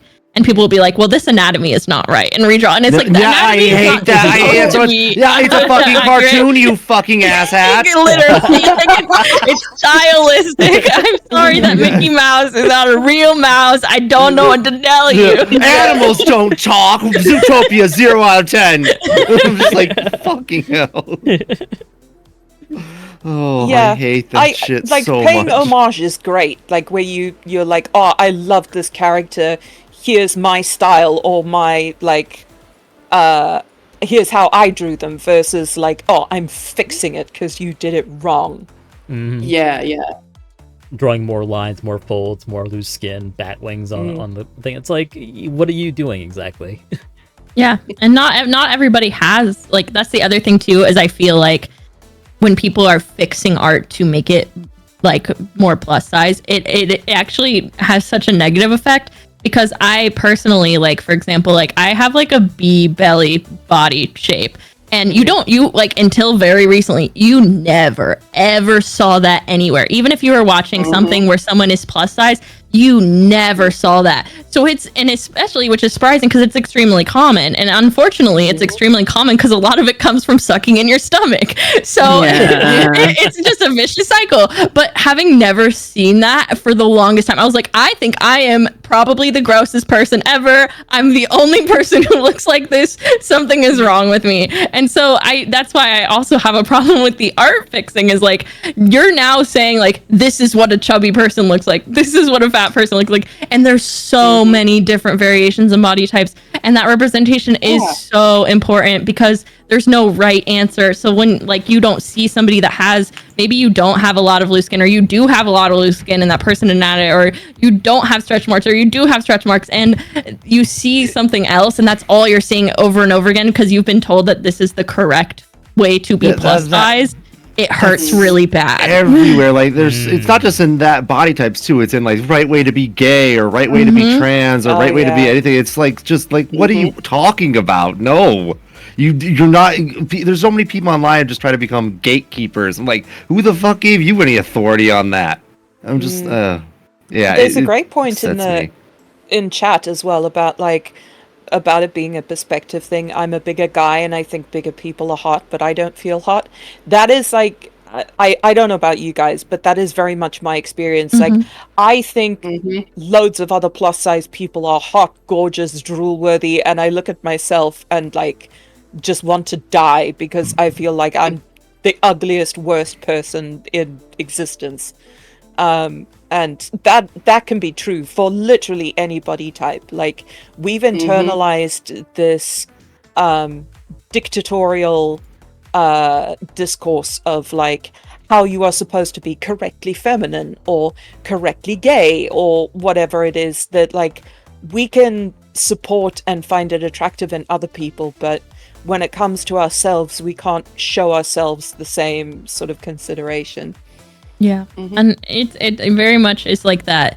And like, even with art, seeing people in person, like, you have to realize that has been, even if that hasn't been edited, it's been curated. Like, that person may have taken 20 versions of the video, or they have perfect lighting. You're looking at yourself all the time in all different types of lighting, all different angles that other people like. No one's ever gonna see the GoPro version of your body, like, you know what I'm saying? Like, you're looking, I mean, unless you make that type of content, but you know, like what I'm saying, like, you are seeing yourself in ways that nobody else will ever see you, and the way that you're seeing other people, not just like in person, but especially on like social media or in art, that is the final edit of that. Whether they edited it or not, it's still the best cut of that. So that's the best time they looked that way.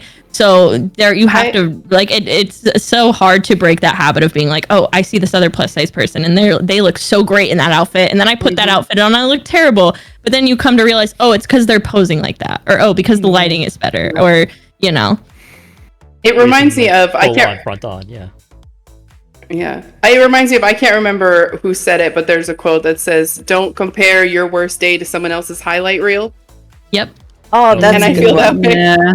Yeah, I feel like that definitely applies to that, where it's like you said, like the photos people put online are very heavily curated, and you know, if you jump out of bed and look yourself in the mirror, it's just not gonna you can't compare the two, you know? Exactly. And if you've had a partner, and even if you haven't, like, you know that when you're with your partner or you see other people with their partner, there's going to be times that person is going to see that person wake up in the morning, and you know what, they're not thinking, oh my gosh, that one little thing that they notice that they're insecure about, that really is super obvious. No one is like, it's actually very humbling, at least for me. It's been very humbling to come to the, like, you're not the center of the world. Not everyone is always looking at you. Not everyone is always judging you. No one notices that pimple because they're focused on themselves. It's very, very humbling and helps a lot. That is so funny. One of my clients actually said that to me one time. I can't remember how we got on the subject, but I was mentioning to her that I have PCOS, which causes me to have like a bit of facial hair that I'm really insecure about. Same, and bestie. so I shave like every morning, and I was telling her, I was like, oh my god, it's so frustrating because like by the end of the day I feel like I've got like this 5 o'clock shadow, and she goes, no one notices but you. Yeah. I was like, what? And she was like, I don't know what. She's like, I don't see it. I don't know what you're talking about. She's like, no one can see it but you. I was like, okay, good to know. Thank you. And even if they do, it doesn't matter. It doesn't register as a thing of consequence. They'll never think about it again. Like, that's the other thing. You will stay up at night thinking about it's like an embarrassing moment. Like, yeah, you'll replay it over, and they're never gonna think about that again. Like, yes. Yep. Something that I saw. Yeah, it was very. All right, go ahead.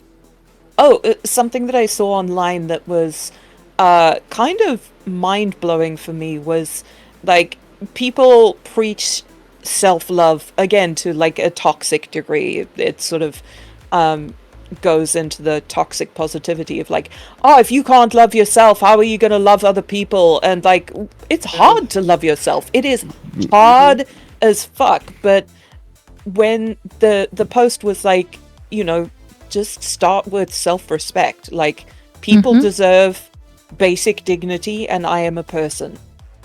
Like, just start there. I will say the don't be mean to my friend thing that people have started doing, that helps me a lot. I don't know why, that helps me but too. That does make me feel better when you say something mean about yourself and somebody goes, hey, don't be mean to my friend. I'm like, damn, you're right. I am being mean to your friend. Yeah, self-abuse is still abuse. And I think a lot of people who post, like, endless screeds of, like, self-abuse of, like, oh, I'm the worst person in the world, I'm so sorry, and I just feel like I'm scum and I should go and crawl in a hole and stuff. Abuse isn't fun to be around, no matter who it's directed at, and self-abuse is still very much abuse. And even just from a content creator's perspective, like, if you wonder why you're not growing and it's a constant, like, vomiting negativity and abuse of yourself out into the world, then people don't want to be around that. It's not nice. Yeah. Oh, go ahead. I was just gonna say, one of my rules in, like, my personal online space is, like, my Discord and, like, Twitch chat and stuff like that, is there's no negative body talk, not even about yourself. Mhm. Yes, that's a good And that's because it doesn't matter if you're just talking about yourself. It does affect the people around you, the people who are hearing it, you know? Mm. And I was like, I don't want that in my space. So even if you're talking about yourself, it's not allowed. Yeah. Yeah. Well, like Atra, you remember you and I we spent a stream like watching videos, and one of them, or one of the channels we looked at, was Sorted Food, and like they talk to each other, like they mock each other about being fat and stuff. Now that's like clearly like guys doing it between friends, and they seem okay with that, but like I had opportunities to go to supper clubs that were thrown by them, and I didn't, because I thought, like, if that's how they talk about each other, how are they going to think about me? And I missed out on those opportunities on purpose, because I couldn't bear the thought of people that I liked and admired thinking of me in that way. So yeah, beware with negative self-talk. Yeah, it can be an issue. Like you can. I'll say this: like, never make a decision based on what other people, even people you, friends or loved ones, think about you, unless you've had a conversation with them first about it. You know, because like that's at least my opinion. Because you Yeah. can assume If what other people are people- going. Oh yeah, If go people ahead. care about you in any sort of way, hearing that and hearing how you think about yourself will affect the way they think of you and themselves. Like, it has a knock-on effect, because you don't exist in a bubble as much as Yeah. you want to believe, you know, especially like as an online content creator. So, like, Yeah, the and energy you put out there is the energy that matters. Go ahead, Betty. I was gonna just say, like, it can create, like, one, it can create a sense of guilt to the people around you of like, I don't know how to be a better friend to you, or I don't know how to be a better viewer to you, or I am trying to say these nice things to you and it's just not hitting home.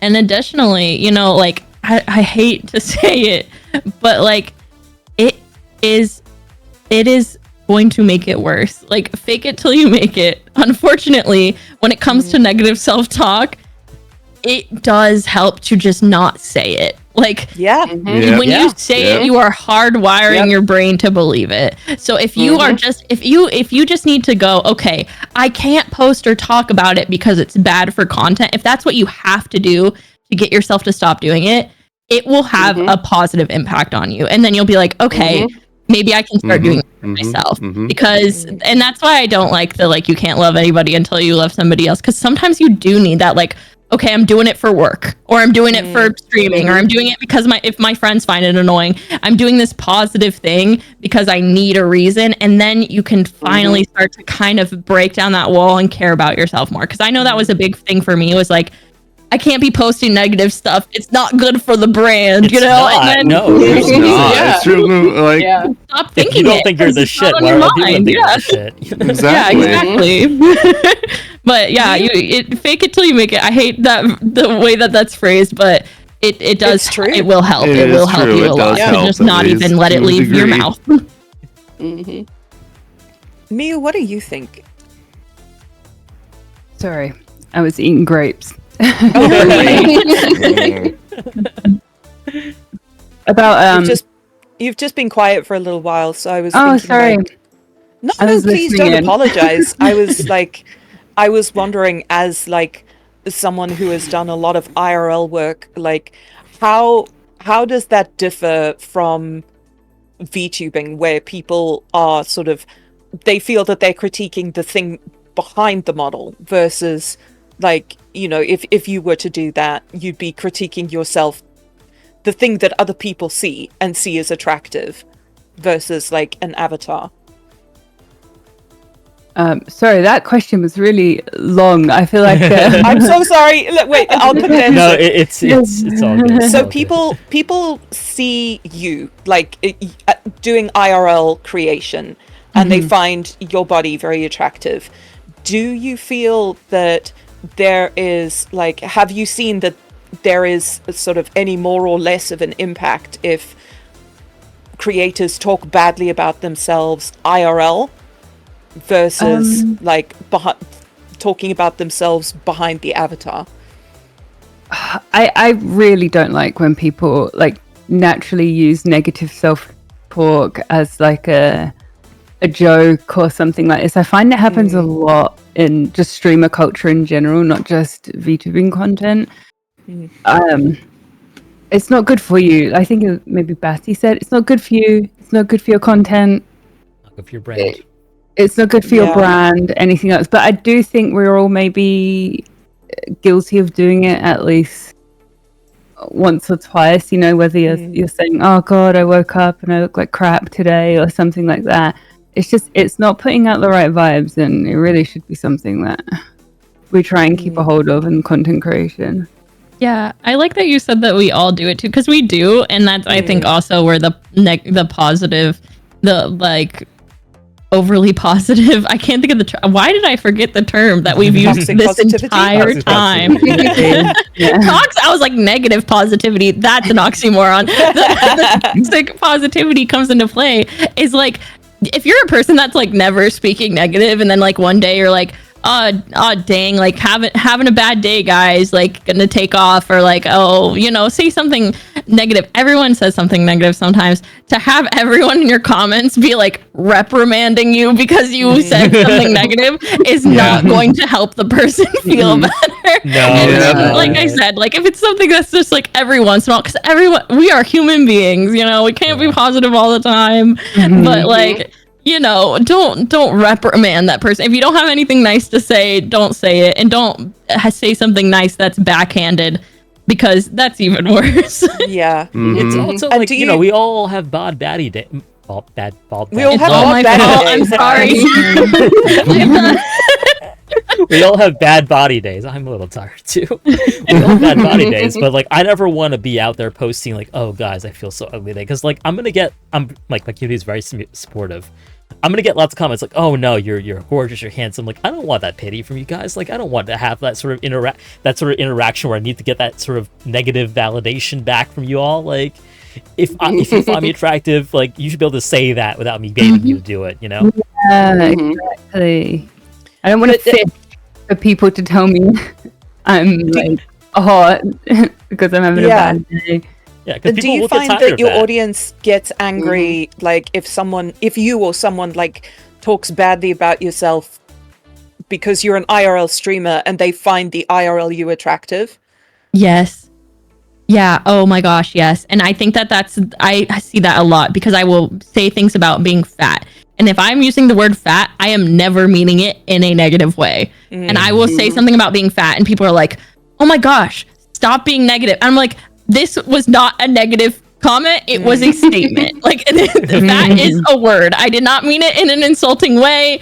It is a word. It is true. I am not trying to be negative. And then people will be like, no, you're being so negative. And I'm like, no, I'm not. Like, I feel fine. This wasn't meant to be a negative post, because it really does. It's not a bad word. Fat is not a bad word. It's just a word. But it's true, because you can definitely tell there is a level of people that get frustrated if they think that, especially in sex work, because they're like, well, I find you attractive. And if you're trying to make a comfortable and inclusive place, if you start being like, oh, well, I'm so ugly, that is not inclusive, because then those people are like, oh, so you're calling me a freaking weirdo. So if you're trying to be inclusive, it's counterproductive to kind of shit on yourself, because and almost to an extent, like I've had partners say this to me when I would be really negative about myself. They're like, okay, but then what does that say about me? Like, I'm going out with you, And then like that perspective, like especially as someone who's in sex work, like that, how do you think that makes your audience feel? Because you're talking about how much you suck, or how boring you are, or how ugly you are, and they're like, well, I'm watching you, like, yeah, what's wrong with me? If other people see something in you, give them enough respect to assume that they're, they know what they're talking about. Yeah, I like that. Yeah, they know like that actually. They know what they like. Exactly. Yeah, it was really life-changing to like actually realize and accept that there isn't like a moral imperative behind body size. Oh yeah, that was a big thing for me. I don't know about you guys. Oh, Yeah, we're I mean, getting that's to, like, basically the immorality of like fat bodies. Oh, Like, we're going way Or back skinny in bodies. history. Yeah. There's Yeah. so much over moralization of everything, and it's like Yes. learning how much of that is bullshit. As said, the person who grew up as a good little Catholic boy, that was quite a big part of my Gluttony is a sin. Yeah, it's And like, also, if you're fat, like you must therefore be selfish and greedy and yeah. like And never There's- eat lazy healthily and- ever. and now And, like- there's no Mhm. winning because Yeah. because okay, and this is what makes me so frustrated is now if you do anything to help you lose weight, you're also lazy. If you Yeah. take any kind of like semaglutide medication, taking you're Ozempic, lazy. you're You've taking a done shortcut. the easy thing. Mhm. You're Oh, lazy, and it's absolutely. just like that I mean, is not what's happening. The amount of Listen- people Yeah, who like, look I mean, at people say that about like weight loss surgery as well. Yeah, It's that's what I like, was gonna say. no, I'm literally having a major surgery where one of my organs is being amputated. This is not the easy way out. This is not plan A. You know what I mean? Yeah. Oh, Like, absolutely. this is Yeah. like this is a major life decision. It's going to change my life forever. Like, you can't say that this is the easy way, Yeah, and even like there was a long time, because I suffered from bulimia and disordered eating like hectically when I was a teen. Like I refused to eat in public for a long time because like if you eat, any kind of junk food or like anything fattening, people will be like, oh well, that's why you are the way you are because you eat that crap. And then like if you eat a salad, people are like, oh, you're not fooling anybody. You don't really eat that when you're in private because you're fat. And like I don't have a punchline, I just have rage. Valid, very valid. Put that on a t-shirt. In gym culture, very similar to you see someone who is obviously like working out in a gym and you're still going to call them lazy, and it's like, what do Gym you culture want? can be awful. Like I see online where people are like Awful. looking up, hey, can someone help me come up with a workout plan for my body type? These are my goals, and immediately get some comments like, you want people to do the work for you? No wonder you're failing at the gym. And Yeah. like, what the fuck? I'm Oh, asking for what? help. Yeah, and a lot of well, because a lot of gym culture is the masculine form of like eating disorder culture, and the parallels are very strong, and it's very unfortunate to see because it's like, well, I'm ripped and jacked, but also I can only eat exactly this amount of calories, and if I eat more, I have to run 20 miles, and like it is so not great, and the thing people don't understand about like. A lot of people don't understand about disordered eating and these kinds of things is it's very competitive, and it makes it so toxic for people that are just trying to get healthy, and then they will fall down this, thinking I'm doing the healthy thing, and it still has a lot of the same roots, and it's really unfortunate. When I was in uni, I had a friend. Well, she's an ex-friend now. But like every time she saw me, she was definitely anorexic. Like, but when I was a bigger person, even though I was extremely fit, the fittest I've ever been like in my life. Every time she saw me, she would like pull up her t-shirt to expose her stomach and be like, oh, I've only had BioPlus and 6 grapes to eat today. And I like hate that. when we were doing martial arts, like she didn't want me to touch her because like she found my body type gross because I still had like a bit of a belly, and that was really damaging for my psyche. Yeah, Newsflash, you can't catch it. you Yeah, cannot. and, You can't catch it. chubby. Yeah. Yeah. There's an implication that like if I should do what she's doing, which literally landed her in hospital for malnutrition, genuinely. And yeah, it's just she cut ties with me because I expressed concerns to one of our mutual friends that she might have anorexia. So sorry, Zoe, you're not being missed. Yeah, it is. It's Yep. it's very hard, and like I do sometimes see. I mean, there's just a lot of the internet sucks. That's what I tried. That's really what I'm trying to say. It's really exasperated a lot of issues that are about body image and like taken them like tenfold because of just, you know, how easy it is to bully people, judge people, compare yourself to people, shame people. And it is really sad, like the, oh, I don't want to be seen with you, or I don't want to touch you because you're fat or you're bigger than me, is just so dehumanizing and gross. Like it is very gross. And it comes from a place of like very, and I know people say this, but especially with things like body image and things like this, it does come from an internal place of insecurity. That doesn't make it okay. Those people still freaking suck. But that is where it's coming from. And most of the time, it's so rare that that person actually deals with that because they feel like they're winning. You know? And can we talk about today's, like, you know, the proliferation of camera phones and the fear of being in public because people will take pictures of you and post them without consent. Like talking about like gym discourse, like how many times people have taken pictures of people in the locker room or like working out, and like, oh, look at this fat guy, look at this like fat lady, like changing him, like, oh, she's so gross. Like, you do that to me, I will find any way to sue you into the freaking ground. Like, what the fuck? Look at this person trying to fucking, you know, work out, you know, doing a normal fucking thing. Yeah, it's a thing. There's an entire account about this, like on Twitter, that keeps like popping up on my like timeline, and some like guy like, look at this fucking asshole who's like posting pictures of like people at the gym, like. Yeah, like how do you expect people to be anything other than what you're mocking if you make those spaces so inhospitable? And a lot of it is the mentality of like, well, I knew that I would be happy when I lost this weight, and I lost this weight and I'm not happy. So you're not allowed to be happy because you're fatter than me. So if I'm not happy yet, you can never be happy. And it's just such a like depressing mentality that a lot of those people have because their identity is so based in weight. Did you guys ever see that thing that happened where like some guys took a video of like an overweight man dancing at a concert? And he saw them, and like everybody ended, like a bunch of people ended up throwing a massive party with him as like the guest of honor. That was so heartwarming. He seemed really chill.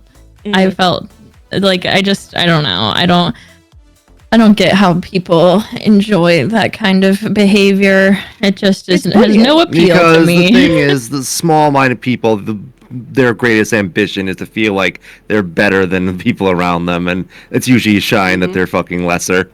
Yeah.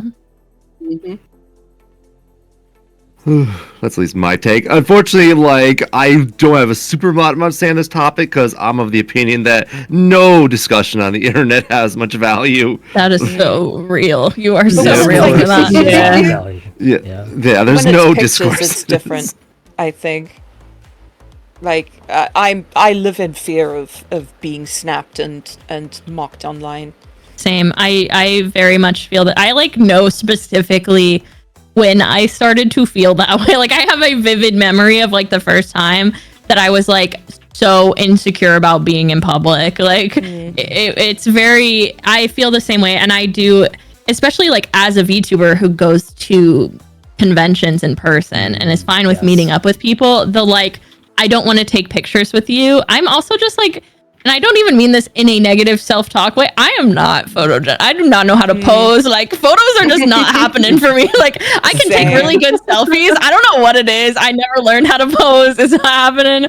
But like, I am very like, I don't want to take pictures. Please don't take pictures of me. And then it's the same thing. You get the like, but you're beautiful. And it's like, I am horrified of, you know, I grew up on Tumblr. I've seen the like, oh, this person posted a picture, someone posted a picture or video where this person completely not even intending to be anything about their weight. This person is plus size. I'm going to take this and I'm going to post it on some Thinspiration blog, or I'm going to make fun of this person, or this is going to 4chan or lolcow or wherever. It's so like stressful as or the guy who photoshopped fat women as thinner, like he'd troll Tumblr, and he'd troll Tumblr for pictures of plus size people, particularly women, but also some men, and then photoshop them thinner and send it to them as like inspiration Oh, Yeah. I That's hate great. that. I hate that. Please stub That your fills me toe with every day. So much Yeah, I hope rage. you Oh step on my a plug. god.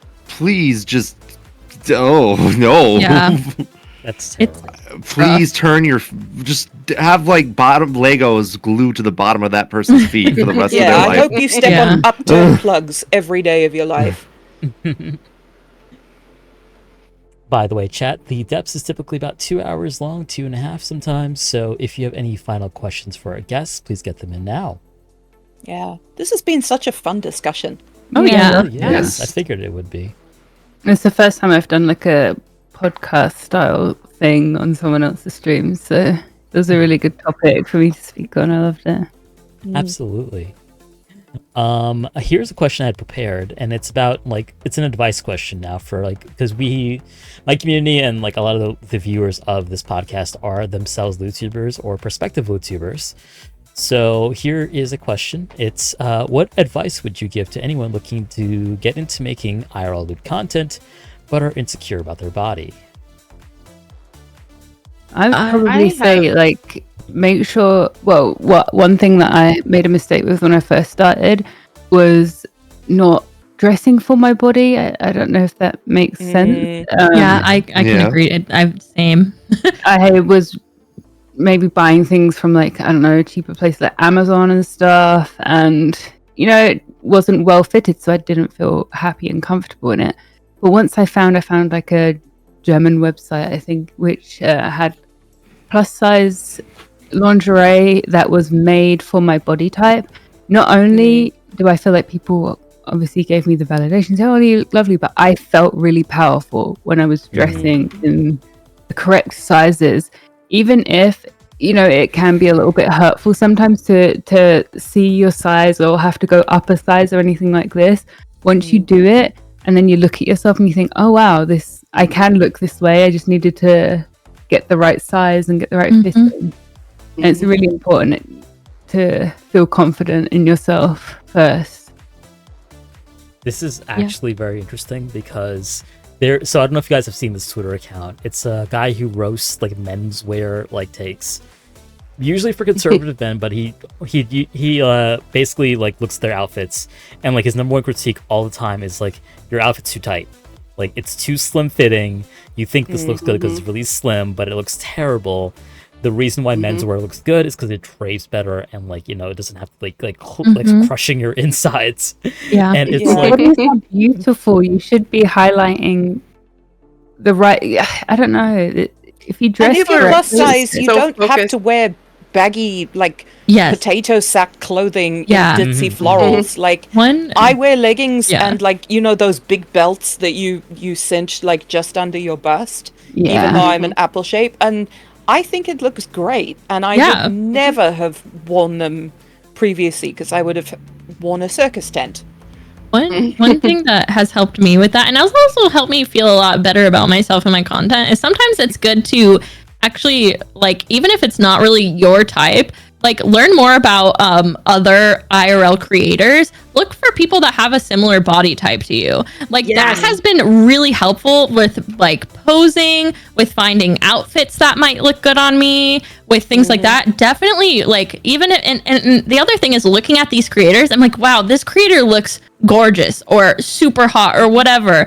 And that has helped me feel a lot more comfortable with myself. So I highly recommend, like, if you're interested in doing more IRL stuff, you're not as confident, you're not sure what to wear, you're not sure what kind of pictures to take or how to pose, definitely look at other IRL not safe for work creators that have similar body types to you. It's very helpful. And there will be creators that have similar body types to you. Don't think that there won't be, because I felt that way. And there's plenty of not safe for work creators that have the same body type as me. exactly. Yeah, that was going to be my advice too. Like, if you, it comes back to representation, right? Like, if you surround yourself, or in this case, curate your algorithm so that you are seeing those types of people and you're following those types of people, like, you are going to feel better about yourself just because it normalizes it, right?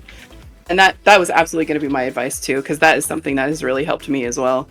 I can say I don't really do IRL content, but for the little work I have done on that, From a hardware side, I'll say getting a ring light and a stand, because your phone is usually your best fucking tool for that. Because good lighting can really make a huge difference. So, work on that, like ring light, white light, or better yet, actually natural sunlight works best. Like, because nobody looks good under fluorescent lights. Is incredible. Nobody looks good under fluorescent lights. Nobody. Or at least no one looks better. We all want the golden hour dick pic. Exactly, the golden hour dick pic. I saw that on Twitter. I'm like, God damn it! It worked in the golden hour. It's that is very true too. Wake up like at 5 in the lighting. morning to take dick pics. That's some like dedication. I would appreciate that. Yeah, no. Commitment to the craft. I think it helps to think of yourself as a model too. I do think that helps a lot. Is like think getting in that mindset and then being like, okay, so if I'm a model, like what should my background be? Like what can I do to like think of it as a photographer, as a model, like from that perspective, and it will like drastically boost the quality of your content because you'll start thinking about like, okay, how is the lighting? Maybe I should get a ring light, or I just have nothing in the background. What if I just put some pillows or something? Like I have a couch, like like that really boosts the quality of your content. And don't be afraid to like, I'm not saying like go in and dramatically edit your photos, but I know at first for me, I was very like, I cannot edit my photos. People will think I'm a catfish and a liar, and that's not true. Like, feel free if you are if you are uncomfortable, you have a zit that day, whatever. Like, nobody's gonna care if you go in and like airbrush something. Like, you're totally fine. People are not looking at it as a critique of like art. Like, they're looking at it to Well, and if you're using if you're using your cell phone, a lot of cell phones by default have like skin smoothing like filters and stuff already on like your regular phone camera. So it's like, it's okay to just do what makes you comfortable, right? Yeah, it's like if you would use makeup, why not use? Yeah, exactly. Yeah, as long as you're not filtered to shit to the point that you look like Voldemort because your nose disappears. It is literally like not like a lot of people. I mean, I don't know if other people, but I personally was like, it is morally corrupt to use a filter. And now I'm like, no, like everyone is using a filter. I don't freaking care. And the other thing I would say, like that's a little bit more serious, is like know your boundaries. And if you are not as familiar with the not safe for work kink and fetish space, do research beforehand, because like I said earlier, and everyone that's done sex work knows this, people are going to try and trick you into playing into their kink or fetish for free. And I see this a lot with new not safe for work creators. Please, like, either reach out to someone who's experienced, do some research, see what people are asking for, watch the depths. Exactly. You guys should watch the depths and then you're ready to go. But that will definitely help you kind of avoid some of those situations and let you know, like, okay, if this is something that may potentially become fetish content, is that something that I'm comfortable with? Is that something that I want to show or do or whatever?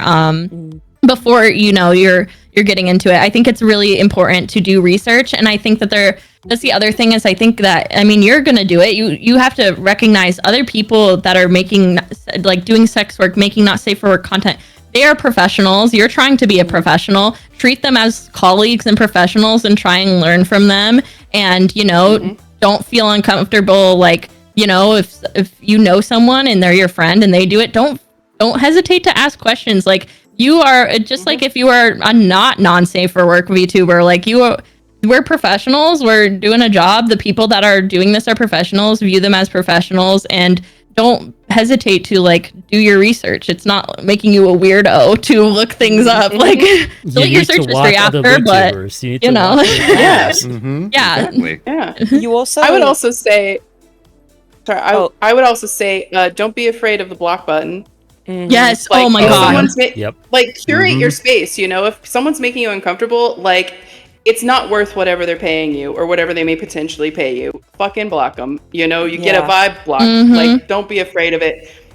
it's not gonna affect your bottom line. It's just gonna make room for people who are actually gonna treat you with respect. Yeah, right? and it's so much more serious in a lewd tubing space than in a not like a. I mean, obviously block people wherever and whenever. I love the mute button too. Like literally, just get bad people out of your life. But if that's something that you struggled with before getting into not safe for work content, that's something you really need to meditate on, because that is not a space that you want to be with people that make you uncomfortable. Because like you have to think like, you're doing things that are sexual. You don't want people that are treating you badly in those kinds of situations that can take a huge mental toll on you. So don't hesitate to block people. And also you can have mods. That's the other thing a lot of people don't realize. You can have mods. So Yep, you can. if you struggle with it, get mods and be like, hey, be really tough about it, because I won't. Yeah. Learning how to be like your own advocate is massive, because like if you are very afraid of looking like the bad guy or being rude or not being sort of accommodating, and you don't enjoy saying no, that is perfectly valid to have those feelings.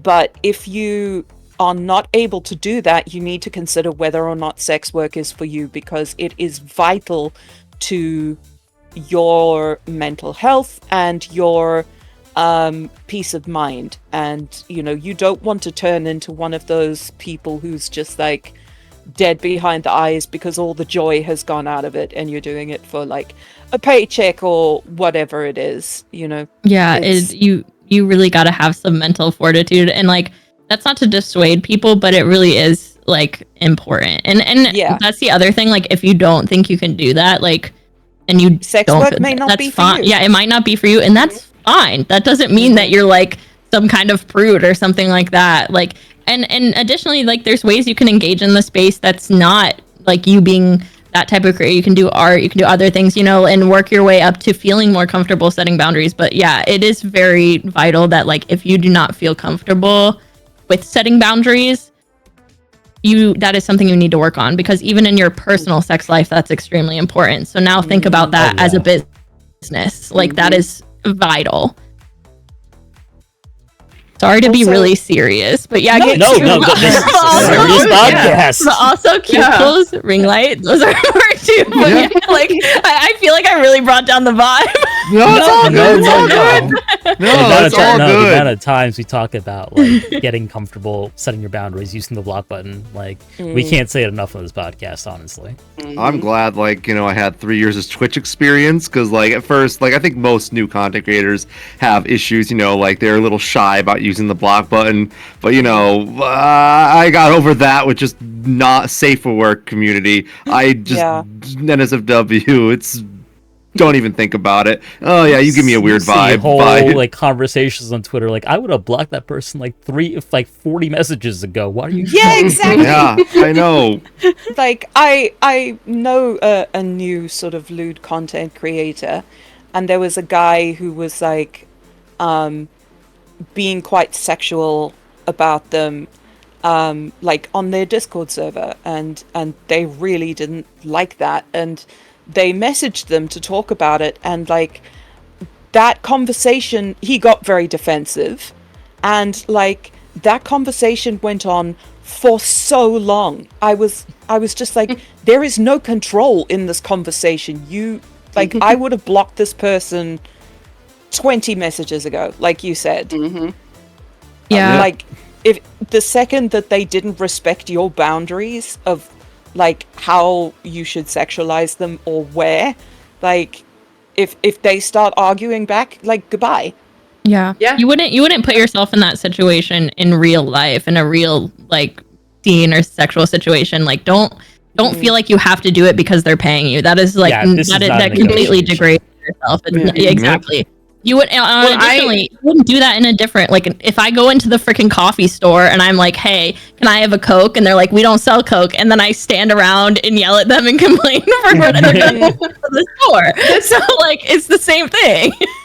But the store next door sells Coke. Why won't you drink Coke here? Well, here's a bunch of other. I don't go up to baristas in movie theaters and then ask them to make me coffee. It's the wrong setting.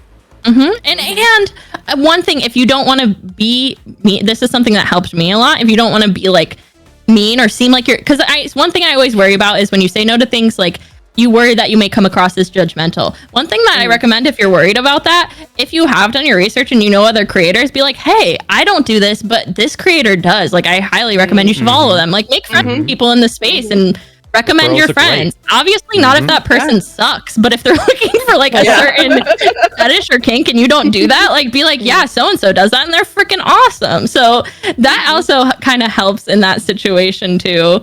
It really, it is tough, and it's something that, like, you know, it doesn't feel good. But also the other thing, I used to be petrified of being canceled, which is why I like, and I don't do bad things. I'm just, I have OCD. Like? So like, I was like, I know I did something bad. Okay, I don't know what it was, but I did something bad. But I used to be petrified of it, and so like one thing was I was always like, oh my gosh, if I block somebody, then they're gonna go and say I was mean to them.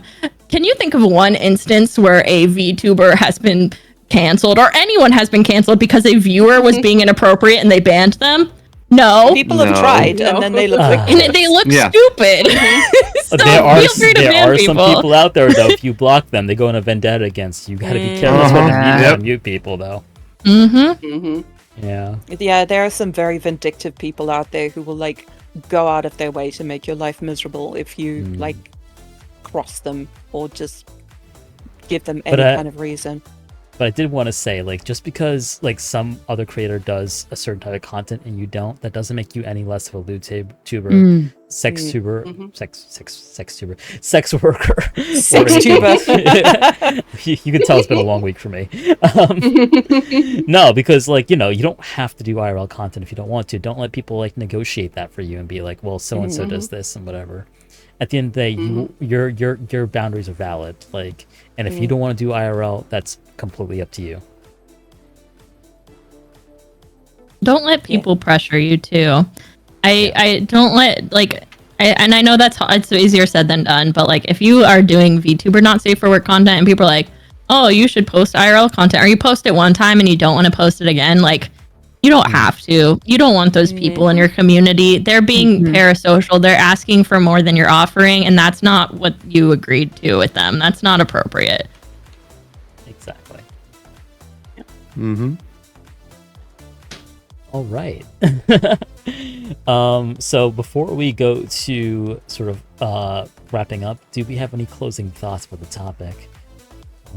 I will say, I think this has been a great discussion because we are touching on not only just like body positivity and sort of some of the things that come around, but also like the toxic positivity and also like the negative self-talk. Like those are two things that I've always seen so much of, that's always bothered me, and that's why I conceived of this topic, because I really needed to talk about this. I needed people to understand that like just being like, oh, you're beautiful, oh, you're not fat, like that's just not the way to do it. I'm sorry. Like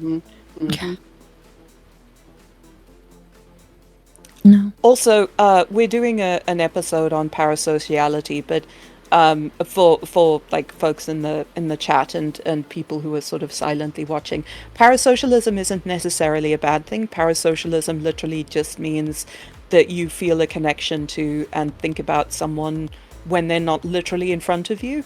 So parasocialism isn't like a catch-all term for just being super awful and weird. Yeah, VTubers are like, oh, parasocial, bad word, bad thing. Yeah. Yeah, like literally all of you are parasocial fans because you would like think back to us when we're not in front of you, or like check our Twitter feeds and stuff. It is fine. Yeah, or like if I something bad that's the other one. I know this is not the topic, but if something sad, I've just been seeing it a lot, and I think it's insane. If something sad happens to someone and you feel sad, that is not parasocial. Like that is parasocial. No, but I mean that's not parasocial in the way that the bad way that people are using it. That is like empathy. Being a human being. Yeah. Like, you can be sad about sad stuff. It's being empathetic. Exactly. You're being empathetic. Exactly. Absolutely. Well, this has been the Devs Podcast, episode 36, Body Positivity and Fetishization. I want to thank all of our wonderful guests, some who stayed up really late in the morning to be here. We appreciate it. We really appreciate it. I'm going to give all of our guests a chance to do some plugs before we wrap up. So starting with Mew, tell us what you got going on. Not that kind of damn. plug, Johnny. Aww. I'm not good at this kind of Not thing. yet. Okay, I'll wait for the after party. Yeah. Yeah, I don't know. I'm a full-time streamer on Twitch, and I stream on Fansly 2-3 times a week, both in VR and VTubing. So if you want to catch me there, you can. I'm so bad at plugging. You wouldn't believe I've been streaming for like 5 years. Honestly, I'm terrible. Here, at I this. got it. Mew is a Clown Dragon VTuber who streams on Twitch and Fansly, on the name Giggle Slut. Check them out. They Oh do my god, great- that's such an incredible name. Holy That shit. is an awesome name. What the fuck? Check them out. They've been at this for a couple of years now. They are a delight to be around, and they do lovely VA work also. Lightly. I would like to get a bit more into it, but just lightly. Well, if you like some light VA work and some good clown clussy action, check out Mew. Thank you so much, Mew. Thank you. Next up, Johnny, tell us what you got going on. So I am currently on hiatus from Twitch for the time being. I'm working on YouTube content, but right now I am almost exclusively on Fansly. I stream 3 times a week. And we're going to be doing next Saturday my 1K follower on Fansly celebration. Hey. So Awesome. Congrats. yeah, I'm very proud. Like I've been really enjoying Fansly and the content I make, and I have tons of plans for more content in the future. I won't go too into detail on that, but please check me out there. We have a really good time, and I enjoy it a lot, and I hope you will too. Thank you so much, Johnny. Congratulations again. That's amazing. Thank Well you. deserved. Next Oh up, my we've gosh, got- it's me. Yeah, who Sorry, got that? I forgot. Okay, yeah, sorry. Yeah. So I'm Batty Chan, BATTIECHAN on mostly everything. Fansly, Twitch, YouTube, TikTok, everywhere. There's an underscore on Twitter because I got banned once, but other than that, Hey, if what'd you look up do? I didn't even do anything that time. I swear. I was shocked because I was being good for once. But if you look up Batty Chan, you'll find me. I am kind of like all over the place right now. I try to put out a weekly schedule, but right now everything's been like guerrilla streams because I've been having some I've been a tummy warrior lately, so I haven't been feeling 100%. So it's been when it happens. But I definitely have been around. I'm hoping to post some more YouTube content when I'm not feeling good. So check out the YouTube and stuff like that. But yeah, you can catch me at Batty Chan all over the place. Thank you so much, Batty. Check out Batty. Batty is all over the place. I'm all over the place, mentally, Hanging, physically. hanging from the ceiling, in your floor. Yeah, It's just everywhere. Next up, we've got Ember. Ember, tell us what you got going on. So I'm streaming on Twitch on Mondays and Thursdays at 3 p.m. Pacific, and I do make content on Fansly, but at the moment it's mostly like audios and artwork, but I will be streaming there eventually at some point. Yeah, right now mostly on Twitch, and it's Ember_glows both Twitch and Fansly. Ember, thank you for joining us on back-to-back episodes of The Depths. Your contributions are always super, super, super appreciated. Thank you so much. Thank you. And last but not least, Lady Mystique. Hey, I'm Lady Mystique, aka that pink one that won't shut up. Why won't she shut up? Please, someone shut her up. I am on Twitch, but mainly on Fansly. You can find all of my links at ladymystique.tv. Most of it is pre-recorded stuff because I'm disabled, so streaming isn't like super possible all the time. I actually just posted an audio written by Ember Glows today. or yesterday now. And it is about a Domi Mommy Futanari Mother Superior fucking a nun in the abandoned wing of a church. Oh So my god. That That's a light novel oh title. boy. yeah, Forgive me, that's Father, not what for it's I called. must That's not what sing. it's called. No, it's a Plot beautiful synopsis. title. Keep it exactly that. I will make you a thumbnail that says that in Japanese. Please do. A new light novel coming to you. But yeah, there's great like big dick futanari action. I love making audios, so check it out. I'm actually really proud of this one. You did so good. I loved it. Thank you so much. Oh my god, I sent it to you and I was so nervous. No, it's so perfect. really I like good, this. yeah. Great. Thank you, as always, Mystique. And yes, Ember does write scripts as well, so check those out. Mm-hmm. And And as always, thank you, Atramentum, for being here and hosting the show. Yeah, Yeah, plug thank yourself. you. only at 1,000 followers. Anyway, I've been your host, Atramentum_X, variety streamer and YouTuber. You can catch me mostly every day streaming. All my links are at atramentum.inc. That's .ink. The Depths streams on Friday nights. We are having another episode next week, which we will reveal shortly. But for now, I want to thank everyone once again for joining us on the podcast. And remember, use that block button, people. Yes, and The you're motto. beautiful. And you're beautiful, all of you. Beautiful. Blocks you. Okay, good night, everybody. Bye. Here Bye. is our teaser for the next episode.